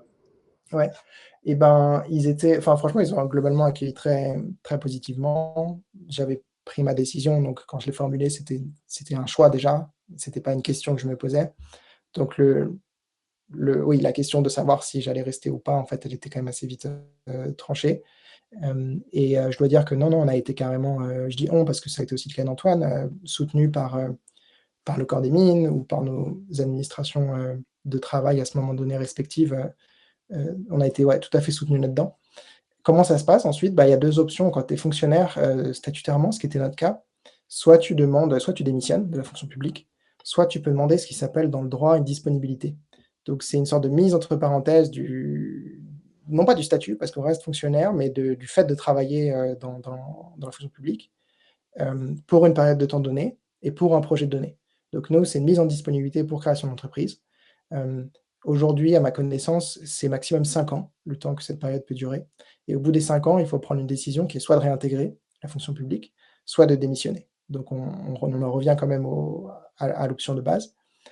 Nous, on a eu du coup une mise en disponibilité concrètement de la fonction publique. Là, on n'est pas du tout encore au bout des 5 ans, quoi, parce que ça fait 1 an et demi qu'on s'est lancé. Le moment venu, on devra prendre cette décision, quoi. Mais en tout cas, pour résumer, on a été, non, ça a été notre projet, il a été soutenu, on n'a pas du tout été freiné et c'est vrai que ce statut de la mise en disponibilité aussi, il est intéressant pour les fonctionnaires qui veulent, peut-être qui nous écoutent, qui veulent entreprendre parce que, il est assez protecteur mine de rien. Parce qu'en fait, à n'importe quel moment, nous, si on a arrêté Spike demain, on pourrait c'est pas une chance que tu as quand tu travailles, quand tu es sous contrat de droit privé quoi, où tu dois du coup, partir, enfin mettre fin à ton contrat avec ton employeur. Ce qu'il y a de mieux sous contrat privé, c'est que tu as le droit au chômage généralement. C'est pas le cas dans la fonction publique, quoi. Quand tu te mets en dispo, bah, tu as plus d'argent du jour au lendemain. Mais tu gardes, le statut, l'avancement et cetera et la possibilité de réintégrer, quoi. Ok, Donc, si à la fois être fonctionnaire te tient à cœur, que tu envisages de revenir et cetera, ça a beaucoup de valeur et en plus, c'est aussi un coussin protecteur, quoi. ok, ben, tu vois, c'est un truc que je connaissais pas du tout. Spyco, donc vous quittez la fonction publique, vous mettez en disponibilité, et là, vous mettez combien de temps entre, parce que je suppose que vous aviez déjà fait foisonner l'idée, vous aviez travaillé peut-être sur vos fins de journée ou sur vos week-ends, comment après vous vous dites, ben, lancer une fintech, enfin, vous connaissez la réglementation financière en Europe, euh, vous savez que c'est énorme en fait, enfin si on veut lancer une structure de zéro. Euh, Comment vous y prenez? Quelle a été un peu la stratégie que vous avez adoptée pour pouvoir dire, bon, on veut lancer le plus rapidement possible, comment on va parvenir à faire ça? Ben, nous, on savait qu'on voulait faire une fintech. On n'avait pas, quand on s'est mis en disponibilité, complètement arrêté l'idée. Donc, concrètement, on n'avait pas encore décidé de faire, précisément ce que Spike fait aujourd'hui. On savait qu'on voulait faire une fintech un peu pour 2 raisons. Une, c'est parce qu'on aimait vraiment le secteur, donc à la croisement de la finance qui était moi plutôt mon cœur de compétences et de la technologie qui était celui de mon associé Antoine. Et deuxièmement aussi, on avait un sorte de founder market fit parce qu'on avait bossé dans la réglementation. Comme tu le soulignes très bien, c'est un secteur hautement réglementé et donc avoir, pas une appétence nécessairement, mais en tout cas pas une allergie à la réglementation et idéalement des connaissances là-dedans, ça peut tout à fait aider pour entreprendre. Pourquoi? Parce que tu parles le même langage que le régulateur, tu comprends les textes, tu prends des décisions plus vite et cetera sur choisir tel ou tel modèle, telle ou telle approche, donc ça avait vraiment de la valeur, quoi. Hem Donc, c'était la réunion de ces 2 choses qui nous a dit: «On va faire une fintech». On a réfléchi pendant, quelques mois quand même, hein, c'est allé assez vite, plus vite que ce qu'on avait anticipé. On s'était dit qu'on se laissait jusqu'à 1 an pour, choisir le projet dans lequel on se lançait et lever un premier tour de financement. On a regardé plusieurs secteurs pour te donner un exemple, dans l'assurance, par exemple.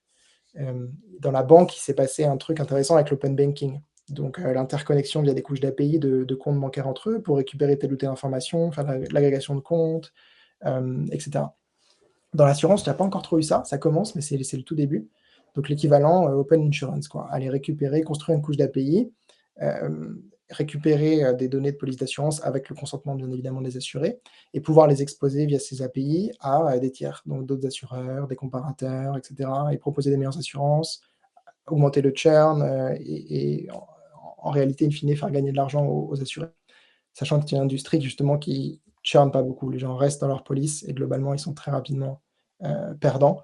C'est pas des sommes énormes, donc c'est peut-être une des explications du churn, mais enfin bon, c'est quand même, il y a des gains à faire dans le secteur et de l'innovation qui est considérable. On n'a pas fait ça finalement et parce qu'on aimait plus, si tu veux, à la fois l'idée du MVP qu'on avait, du premier produit qu'on avait et l'ambition de Spyco.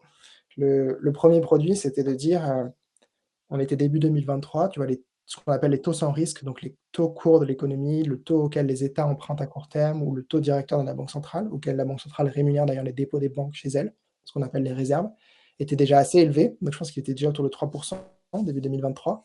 Le trend était qu'il allait continuer à augmenter, enfin du moins c'était les anticipations du marché et on allait jusqu'à 4 en euros, plus de 5 en dollars et on s'est dit, il y a un vrai sujet dans l'industrie au sens large, hein, que ce soit au niveau des dépôts des particuliers et des banques, ou que ce soit même dans l'industrie Web3, autour des stablecoins, donc des versions de cash tokenisé, sorte de monnaie électronique sur blockchain, qui n'apportent pas de rendement, quoi. Et donc un vrai sujet d'accessibilité, si tu veux, de ces taux pour la population en général, boîte ou personne, ou particulier. Alors, Donc je on s'est je dit: te «On va innover là-dedans, quoi. On va amener des produits qui permettent d'accéder à ces taux». Tu avais écrit un papier sur la trésorerie des GAFAM, donc c'était quand même un sujet que tu maîtrisais, tu avais quand même euh, réfléchi dessus. Euh, Aujourd'hui, si tu peux rappeler un peu ce que tu avais mis en exergue dans ce papier, sur justement ben, comment les géants, que ce soit même français, hein, t'as, il y a aussi Hermès, LVMH ou autres qui utilisent ces mécanismes de trésorerie. Euh, En fait, pourquoi elles utilisent justement ces placements financiers, quel est l'intérêt et pourquoi en fait, ben moi si j'ai mon entreprise, ma PME, pourquoi Banque Populaire ou je ne sais pas BNP Paribas me propose pas ça déjà dans mon compte pro? Et ben, écoute, donc sur les GAFA, ouais, on avait écrit d'ailleurs, c'était avec mon associé Antoine, un papier à l'époque qui était sur leur trésorerie. Et leur trésorerie, c'était sous un angle, en fait, l'angle qu'on avait à l'époque, c'était plutôt l'angle concurrentiel, quoi. Les questions de position dominante que ces acteurs ont dans l'industrie de l'Internet, et les sujets que ça peut poser d'un point de vue politique publique, intérêt général en termes d'innovation, etc., quoi. Donc des acquisitions très prédatrices pour détruire des concurrents, des politiques de pricing ou de produits juste qui empêchent des concurrents d'être visibles, ce genre de choses. Et la trésorerie, c'était une façon pour nous d'illustrer précisément bah, un peu l'équivalent de ce qu'on se disait tout à l'heure sur les marges opérationnelles dans l'industrie financière pour les gros networks financiers. C'était le niveau de rentabilité de ces institutions et le fait qu'elles avaient amassé des poches d'argent considérables dont elles ne savaient même pas quoi faire, quoi, parce que c'était des montants immenses quoi, et qui étaient thésaurisés. Euh, le Eux ont accès effectivement à des produits de placement de trésorerie et d'ailleurs, si, vous regardez, dans les comptes annuels d'Apple ou que sais-je, vous verrez que cette trésorerie, elle ne dort pas sur un compte bancaire à la BNP ou au Crédit Agricole. Elle est placée, en bons du trésor, parfois même comme c'est des montants considérables et qui peuvent se permettre de prendre un peu de risque dans des actifs avec de la maturité ou du risque de crédit plus élevé, donc concrètement une obligation d'entreprise par exemple à 1 an, 2 ans, 3 ans, et qui va rapporter plus évidemment que le bon du trésor. Et ces institutions, bah, elles placent cette trésorerie de façon, dynamique, quoi, dans une double logique, qui est une logique de diversification. Je ne veux pas avoir tout sur un compte bancaire. Les banques, ça peut faire faillite. La garantie des dépôts, c'est 100 000 €. Aux États-Unis, je crois que c'est 250 000 $. Mais bref, c'est loin d'être des sommes, en millions, dizaines de millions ou milliards, pour ce qui les concerne. et dans une optique aussi de générer du rendement, quoi. Donc à l'époque, les taux étaient beaucoup plus bas, hein. Donc les taux des bons du trésor et cetera étaient assez faibles, voire ils ont déjà même été négatifs. Mais depuis la remontée des taux par les banques centrales en 2022, ils sont à des niveaux qui sont tout à fait intéressants, quoi. C'est ce qu'on se disait, juste avant, autour de 3,5-4 en euros et autour de plus de 5 en dollars, quoi. Et Ouais, la question pour si t'as laquelle 100 milliards si t'as 100 milliards en trésor et que tu les places à 5%, c'est-à-dire que sans rien ouais, faire, c'est incroyable ce que tu peux générer. c'est considérable, considérable. Et donc évidemment, ils le font, quoi. Et à nouveau, pas que dans l'optique rendement, qui est une composante essentielle, mais aussi dans l'optique diversification de risque, parce que tu veux surtout pas, laisser trop d'argent, dans le secteur bancaire, à fortiori aux États-Unis où il y a énormément de faillites bancaires. C'est un truc qu'on connaît un peu moins en Europe, en tout cas dans l'opinion publique, je dirais dans ouais, l'opinion générale, mais aux États-Unis, c'est très connu, quoi. Et donc il y a beaucoup de structures qui se sont développées pour faciliter le placement en bons du trésor en fonds monétaires, pour faciliter aussi, le placement dans plein de banques, en éclatant les dépôts dans plein de banques pour être toujours à peu près au niveau de la garantie, et cetera. Pourquoi maintenant, pour répondre à ta question, hem, les banques, généralement ne donnent pas accès à ces rendements, à ce taux sans risque? Bah, c'est parce que concrètement, c'est leur argent, quoi, c'est leur business. Une banque, quand même le cœur de l'activité bancaire, c'est générer de la marge nette entre, ce qu'elle rémunère, au niveau de son passif, donc les dépôts des clients et ce qu'elle, génère à l'actif en plaçant, si tu veux, ses dépôts, quoi. Que ce soit dans des titres, que ce soit à la banque centrale, donc en réserve, ou que ce soit, en prêt. Et si les banques, elles peuvent ne pas rémunérer les dépôts, donc c'est une ressource, disons, gratuite et se faire de l'argent, donc minimum 4 au taux sans risque aujourd'hui en le mettant dans leur compte à la banque centrale, bah, c'est tant mieux. Évidemment, les acteurs sont rationnels et réagissent. Donc aujourd'hui, on a connu une augmentation considérable de mouvements des comptes courants vers les comptes à terme. Mais déjà, l'accès à des comptes à terme à des taux intéressants est assez limité. En fait, il faut concrètement être une entreprise ou un particulier avec plusieurs millions déjà pour aller négocier des taux intéressants. C'est un process assez lourd de négociation, de souscription, et cetera. Il faut pouvoir aussi prévoir sa trésorerie parce qu'on l'immobilise pendant plusieurs mois, et cetera. Est-ce que tu peux Et rappeler ce que c'est un compte à terme, la structure d'un compte à terme? et ben, c'est donc là, un compte à terme, c'est un contrat concrètement entre, donc c'est un type de dépôt bancaire, c'est un contrat entre l'entité qui le souscrit, que ce soit un particulier ou une personne morale et sa banque. La façon dont ça fonctionne, ça peut être à taux variable, soit dit en passant, mais c'est assez souvent, à ma connaissance, en France, à taux fixe, sur une maturité donnée. Donc, votre conseiller bancaire peut vous dire: «Je vous propose de placer, à 6 mois votre argent, un montant donné tant et je vous rémunère à l'issue tant». Vous signez un contrat, et cetera. Donc une espèce de, disons dans le cas type, taux fixe garanti à maturité. Si vous voulez ressortir votre argent pendant cette période de 6 mois, généralement, vous avez la possibilité de le faire, mais vous avez systématiquement un préavis de 1 mois. Donc le moment où vous faites la notice et le moment où l'argent sort, il se passe 1 mois minimum. Ça, c'est le cas de tous les comptes à terme et vous avez des pénalités. Donc si vous le sortez au bout de temps et ben, vous aurez non pas le taux que je vous avais promis, mais tel taux et cetera. Il y a généralement toute une courbe qui est assez convexe, quoi, parce que du coup, on a tout si on reste jusqu'au bout et on a quasiment rien si on sort avant, quoi. Donc c'est ça le produit type de compte à terme. Il est, pour les raisons que je viens de dire, assez pénible, quoi, le préavis, le temps de souscription, les pénalités et Et cetera. pas Un flexible? autre Pas du tout flexible. Un autre élément aussi, c'est que, bah, c'est un one off, quoi. On le souscrit pour un montant donné. Si on veut rajouter un petit peu d'argent, disons demain ou une semaine après dans le contrat, bah, ça marche pas, il faut en souscrire un nouveau. Donc c'est un process lourd, quoi et à maturité, il faut négocier un nouveau contrat, on a des nouveaux taux et cetera. Il y a une alternative à ça qui est, le placement dans ce qu'on appelle les fonds monétaires et ça, c'est hyper répandu aux États-Unis. J'ai fait un post là récemment sur LinkedIn qui montre qu'il y a quasiment, c'est 7,5 fois plus l'encours, le montant des dépôts placés dans ces produits. C'est une forme de monnaie, hein, les fonds monétaires, comme les dépôts bancaires et ce produit a pour intérêt d'être hyper flexible, quoi. Vous pouvez entrer, sortir n'importe quel montant. Bon, il y a parfois des montants minimums et cetera, hein. Nous, c'est 1 000 € par exemple pour la première souscription et après c'est 1 € pour les suivantes.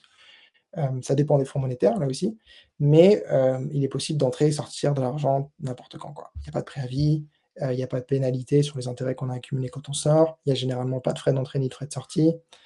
Voilà, donc les choses qu'il faut regarder, c'est les frais de garde éventuels, les frais de gestion, mais c'est un produit qui a une flexibilité énorme par rapport à un compte à terme, quoi et donc pour gérer de la trésor au jour le jour, placer de la trésor sur des périodes courtes, ou tout simplement pas se prendre la tête parce qu'on n'a pas envie de faire tout un échéancier, renégocier des comptes à terme, et cetera, c'est un très bon produit, quoi. Assez peu répandu en Europe. Il est très répandu pour les grosses entreprises. Toutes les grosses entreprises utilisent des scales monétaires. Et il est donc, on parlait des GAFAM, mais c'est aussi vrai des entreprises européennes, hein, toutes les entreprises du CAC 40 utilisent ces instruments. Mais il est beaucoup moins répandu et beaucoup moins accessible pour les plus petites boîtes et a fortiori aussi pour les particuliers.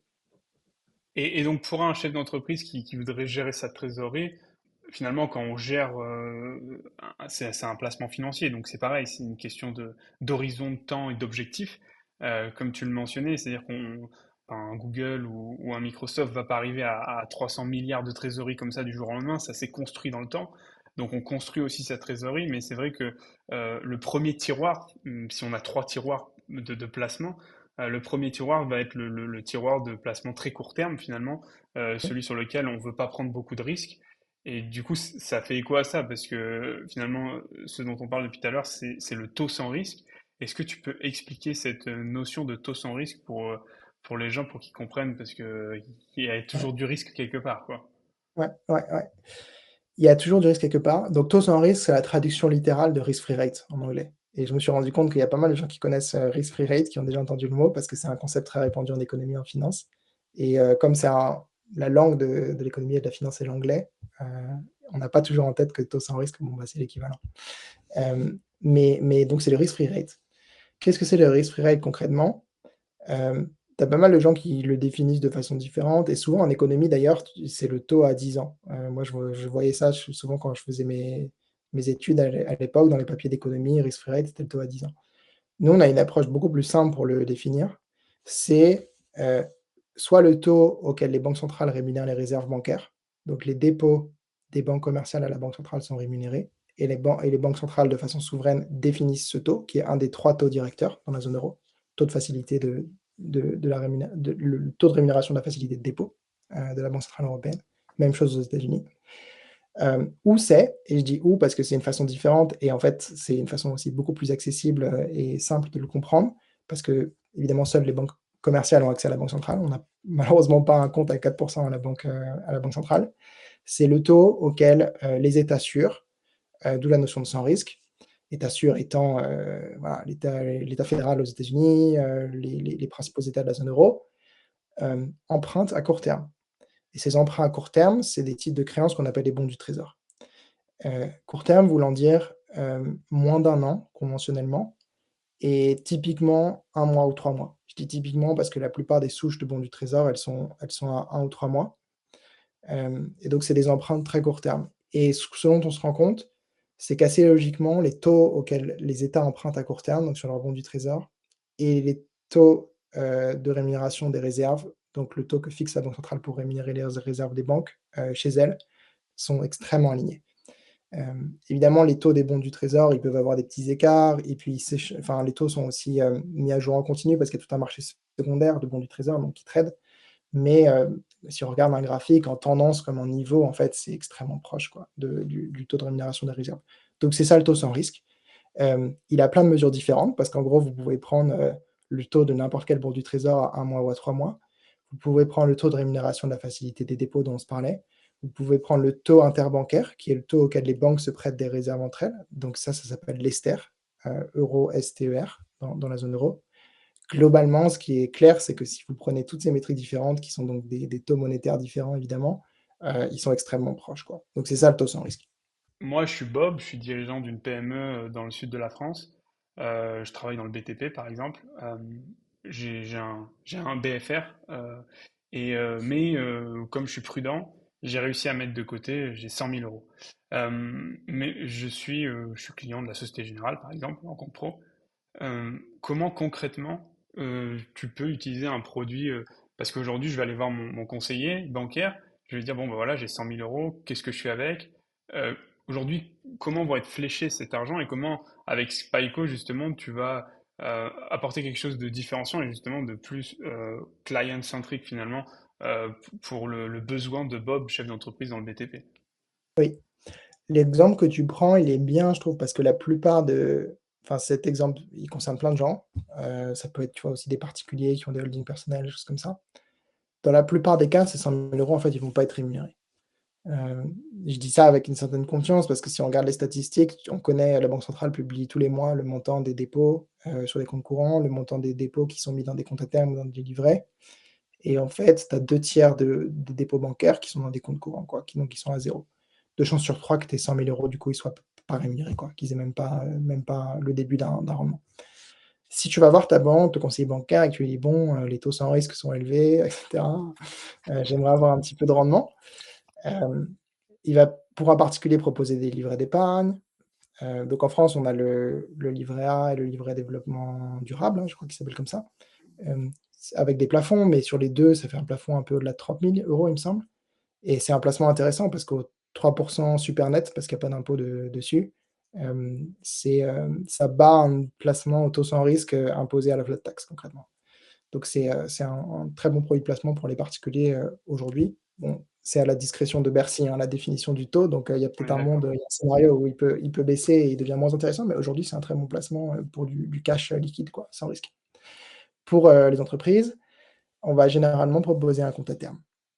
Et les comptes à terme, bon, bah, pour 100 000 euros, vous allez difficilement avoir un compte à terme à des taux intéressants et vous allez devoir immobiliser votre argent, quoi. L'autre alternative que nous on propose, c'est des fonds monétaires. On n'est pas les seuls à faire des fonds monétaires, mais on a une façon de les faire. Enfin, on a non seulement des fonds monétaires pas chers, et on a une façon aussi d'accéder à des fonds monétaires qui est très simple. Si vous concrètement, pour t'expliquer comment ça marche, si un client il s'onboard chez Spyco, donc il fait un KYB ou un KYC si c'est un particulier, nous on onboard très rapidement, quoi, parce que c'est un KYB qui est smooth. Euh, c'est pas un process lourd avec des calls, etc. Et ensuite, il peut accéder à une interface où il va directement déposer. Déposer, ça veut dire faire un virement bancaire de sa banque vers la banque qui est custodienne des actifs des fonds monétaires, donc ce qu'on appelle une banque dépositaire, qui est chez nous la banque dépositaire du Crédit Agricole. C'est elle qui conserve tous les fonds des clients. C'est hyper important à dire, hein, parce que et c'est vrai de n'importe quel type de fonds. D'ailleurs, dans le monde de la gestion, en Europe en tout cas, on a interdit aux asset managers et aux distributeurs des fonds d'avoir sur leur bilan l'argent des clients.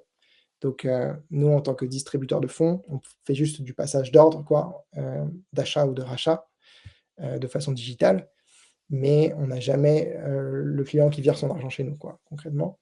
Donc, il le vire à la banque dépositaire du fonds, qui est la banque du Crédit Agricole, et qui conserve en son nom l'argent. Euh, et, et comment te dire, bah, du coup, c'est un process assez simple, quoi. Donc, tu peux passer par un ordre de virement de ton argent à la Société Générale au Crédit Agricole, custodienne des fonds monétaires Spyco, et toucher dès le lendemain, le jour même en fait même de l'arrivée de ton argent, c'est que je dis le lendemain parce que ça prend généralement un jour, des rendements quotidiens sur ta trésor. Moi, je peux comprendre d'un point de vue particulier, d'avoir, c'est sympa de voir en fait les euros tomber tous les jours de ces rendements-là, enfin, les euros, les centimes en fonction de la somme. Mais c'est intéressant parce que il y a un côté très satisfaisant. Est-ce qu'un chef d'entreprise, lui, finalement, sa trésorerie, il va pas la regarder au jour le jour? Pourquoi avoir choisi de délivrer ça de manière quotidienne et non pas hebdomadaire ou bi-hebdomadaire? Et deuxième point, on est quand même sur un sous-jacent, un placement financier qui est en général sur ses temporalités zéro coupon. Est-ce que tu peux expliquer comment du coup tu délivres des rendements quotidiens aujourd'hui? Parce que en général, enfin, expliquer un peu le mécanisme de comment ça se passe financièrement. Mhm. Ouais, tout à fait. Ben, pour te répondre sur le premier point, nous dans l'app déjà on affiche, c'est vrai maintenant, de façon hebdomadaire, hein, les intérêts générés. Donc tu as un petit countdown qui montre quotidiennement à quel moment tu reçois tes intérêts. Ils sont effectivement quotidiennement générés. C'est comme ça que fonctionnent la plupart des fonds monétaires. Mais ils sont maintenant visuellement affichés à la semaine, quoi. Après, tu gardes bien en tête que tu as quand même pas mal de gens qui peuvent avoir de la trésorerie excédentaire pendant quelques jours ou quelques semaines. Donc, en fait, à très court terme. Et nous, on a certains clients qui nous utilisent pour des montants assez significatifs pour rémunérer leur cash sur 2 3 jours, concrètement. D'accord. Euh, donc, avoir la possibilité de verser les intérêts quotidiens et de retirer le même jour, le lendemain, le surlendemain, etc., ton argent, ça a de la valeur pour pas mal de gens qui ont un BFR assez contraint, quoi, et des excédents de trésorerie temporaires. Après, pour tout le monde, ça permet aussi de comprendre une chose, c'est que bon, bah, la trésor, elle est liquide, les intérêts, ils sont tous les jours, et c'est quand même un produit qui, du coup, est très différent d'un compte à terme, beaucoup plus strict et tout, comme on se disait. Comment ça marche ensuite? Donc, Concrètement, il y a une banque dépositaire qui est, je vous disais CACEIS, là, la filiale du Crédit Agricole. Cette banque dépositaire, c'est celle qui conserve à la fois qui conserve en fait tout l'argent, qui est placé dans ces produits. L'argent, il est investi à hauteur de 90 du montant qui est placé. Il y a toujours 10 en général qui sont gardés en dépôt bancaire au Crédit Agricole.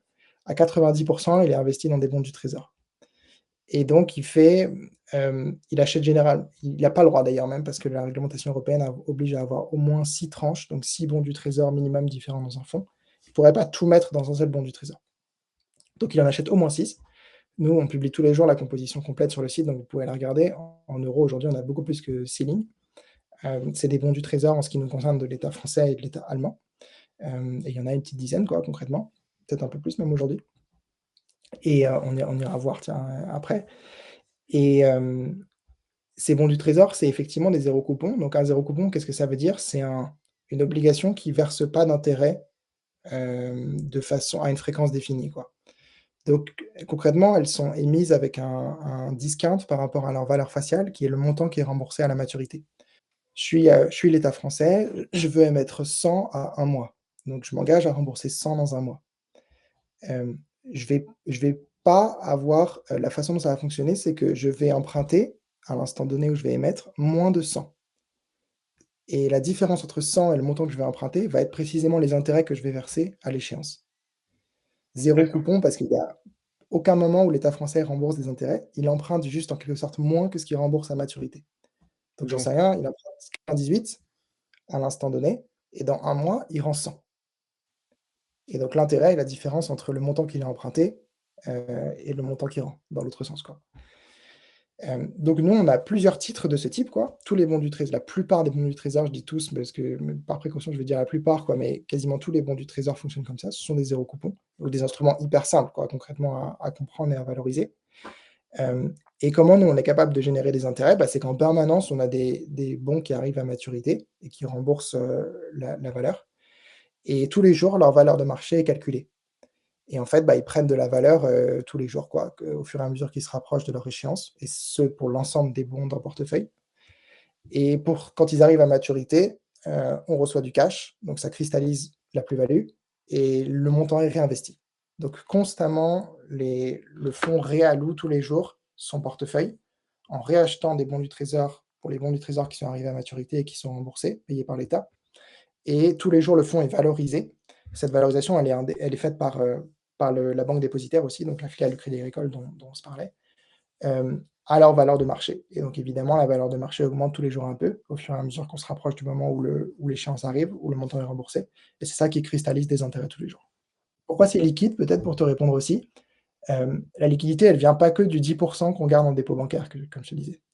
Elle vient aussi du fait que pour les 90 restants qui sont en bons du trésor, ils sont investis dans un marché qui est extrêmement liquide. Les bons du trésor, ils sont émis à un instant donné, mais ensuite, tout au long de leur maturité, qui est assez courte, quoi, 1 mois, 3 mois, disons, ils sont échangés sur les marchés. Et les marchés des bons du trésor, c'est les marchés les plus liquides, les plus profonds de la finance, c'est-à-dire celui où il y a le plus d'achat-vente en permanence et des gens qui cotent en permanence des prix d'achat-vente qui sont très resserrés. Et donc c'est ça qui permet très facilement, si nous on avait un ordre de rachat à hauteur de tout le fonds, disons, demain, de vendre les bons du trésor sans prendre une perte, parce que c'est des produits liquides, et de rembourser, le montant en question, de verser le montant en question à l'investisseur qui fera son rachat, quoi. d'accord. On est sur entre guillemets, une classe d'actifs qui est, enfin, une poche de classe d'actifs qui représente combien de milliards, que ce soit français ou peut-être américain? Ouais, c'est une bonne question parce que il y a pas le même niveau de transparence, mais on rejoint un peu ce qu'on se disait avant sur les marchés actions, là, dans notre exemple de courtage avec le payment for order flow, mais il y a pas le même niveau de transparence sur cette classe d'actifs aussi aux États-Unis qu'en France. Aux États-Unis, vous avez des publications hyper fréquentes. En fait, toutes les transactions déjà sur des bons du trésor et d'autres formes d'obligations sont, sont reportées. Et il y a pas mal d'instituts, de sources officielles qui régulièrement publient les montants en question. Donc en France, on peut connaître le montant de bons du trésor qui ont en cours, quoi, qui sont émis. Si vous allez sur le site de l'agence France Trésor, vous le trouverez assez facilement parce que toutes les émissions sont publiques. Par contre, trouver des montants sur, la profondeur du marché, la liquidité du marché, ça, c'est assez difficile. Mais pour les États-Unis, on les a précisément, et c'est des actifs assez similaires en Europe, donc c'est un peu moins liquide en Europe, hein, concrètement, mais ça l'est quand même beaucoup aussi. C'est après le marché d'échange, donc les paires euro-dollar, dollar-yen, et cetera, le marché le plus liquide de la finance, et donc on se parle de centaines de milliards de volume de trading tous les jours, quoi, sur cette classe d'actifs. Ok. Ouais, donc c'est gigantesque. Donc Et une poche à 1 € qu'il faut placer, c'est minuscule, quoi, bien sûr. concrètement, pour le marché. Ouais. On a bien compris que c'était pas un organisme philanthropique. Comment fonctionne une fintech aujourd'hui? Parce que on prenait l'exemple des néo-courtiers qui ont essayé de trouver des business models pour pouvoir exister, en fait, pour pouvoir rentrer sur ce marché qui est extrêmement complexe. On va prendre l'exemple de Revolut, qui au fur et à mesure a commencé par le compte bancaire, qui s'est mis au placement financier et qui va peut-être avoir la troisième branche, à savoir les prêts pour devenir réellement une banque. Comment on rentre parce que c'est un coût. Est-ce qu'on brûle beaucoup d'argent? Est-ce qu'on dépense énormément? On construit quoi comme équipe? Comment ça fonctionne un peu Spyco de ce point de vue-là? La réponse est que globalement, les fintechs, oui, elles brûlent beaucoup d'argent et elles sont souvent moquées, par, des sceptiques en disant, «Il y a aucune fintech profitable, et cetera, c'est des unités économiques catastrophiques et c'est un business fundé par des VC qui ont de l'argent à déployer, quoi».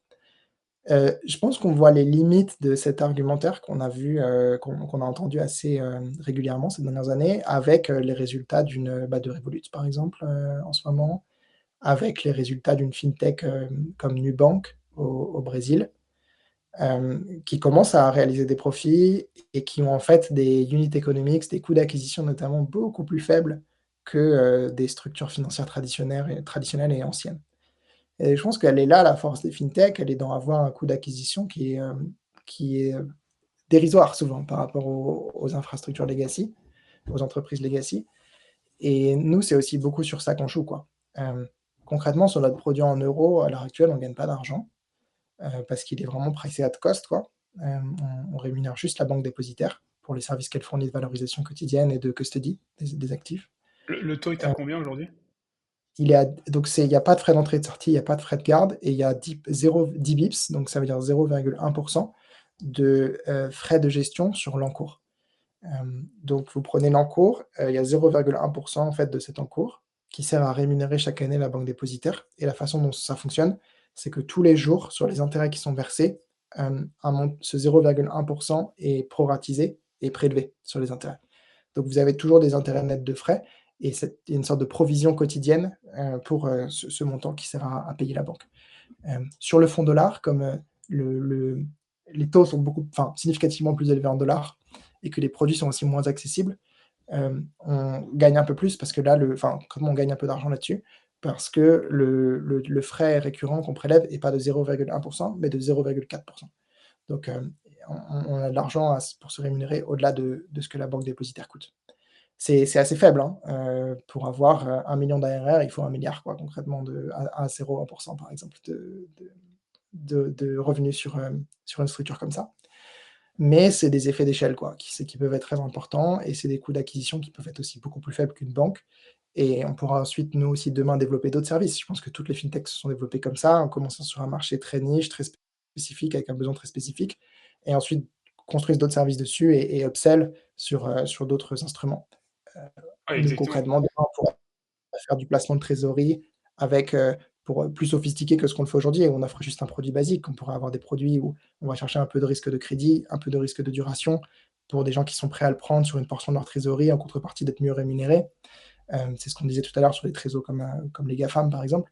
Donc il y a tout un tas de choses à faire, quoi. On pourrait rentrer dans le monde du paiement, pour avoir une sorte de compte courant qui, associe une carte de paiement à ce qu'on fait, et un compte courant qui rapporte en permanence de l'argent, qui travaille en permanence. Donc il y a beaucoup de choses à faire, mais ouais, pour résumer, je pense que les fintechs, bon, bah, elles ont certes été beaucoup décriées. Il y en a beaucoup qui fonctionnent pas, évidemment, c'est la loi de l'entrepreneuriat, mais elles commencent à vraiment prouver, leur raison d'être. Une boîte comme Wise aussi, par exemple, elle est cotée à Londres, et elle génère des revenus tout à fait intéressants et avec des unités économiques intéressantes. Bien sûr. Non, mais je crois que c'est ce que tu disais sur c'est peut-être la transition vers l'ambition de Spyco.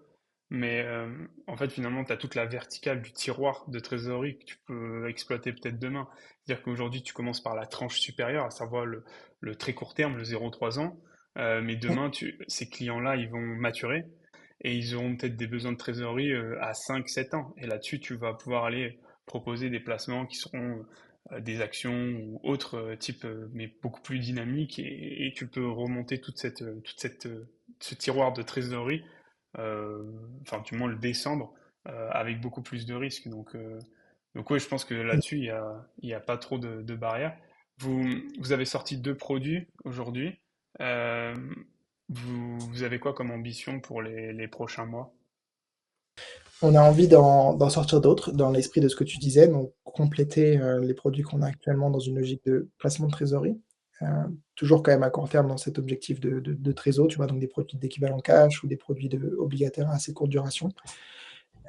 Et ensuite, on a envie aussi nous de développer, pas que Spyco en tant que marque et distributeur. Spyco en tant que couche d'API et infrastructure en fait entre des émetteurs qui viennent utiliser notre stack pour, gérer le registre de leurs instruments financiers, que ce soit des asset managers comme c'est le cas aujourd'hui ou que ce soit demain peut-être directement des entreprises qui viennent émettre des obligations, des États peut-être un jour et cetera. Et des distributeurs. Distributeurs pouvant utiliser les API de Spyco pour, distribuer les instruments qui sont, émis et gérés en registre par la technologie de Spyco, quoi. Donc on a une ambition d'avoir des partenariats avec des distributeurs concrètement, de s'intégrer techniquement très facilement avec eux via les API qu'on a ouvertes et du coup d'élargir aussi notre gamme de notre potentiel de distribution et notre taille de marché via ces intégrations techniques avec des partenaires.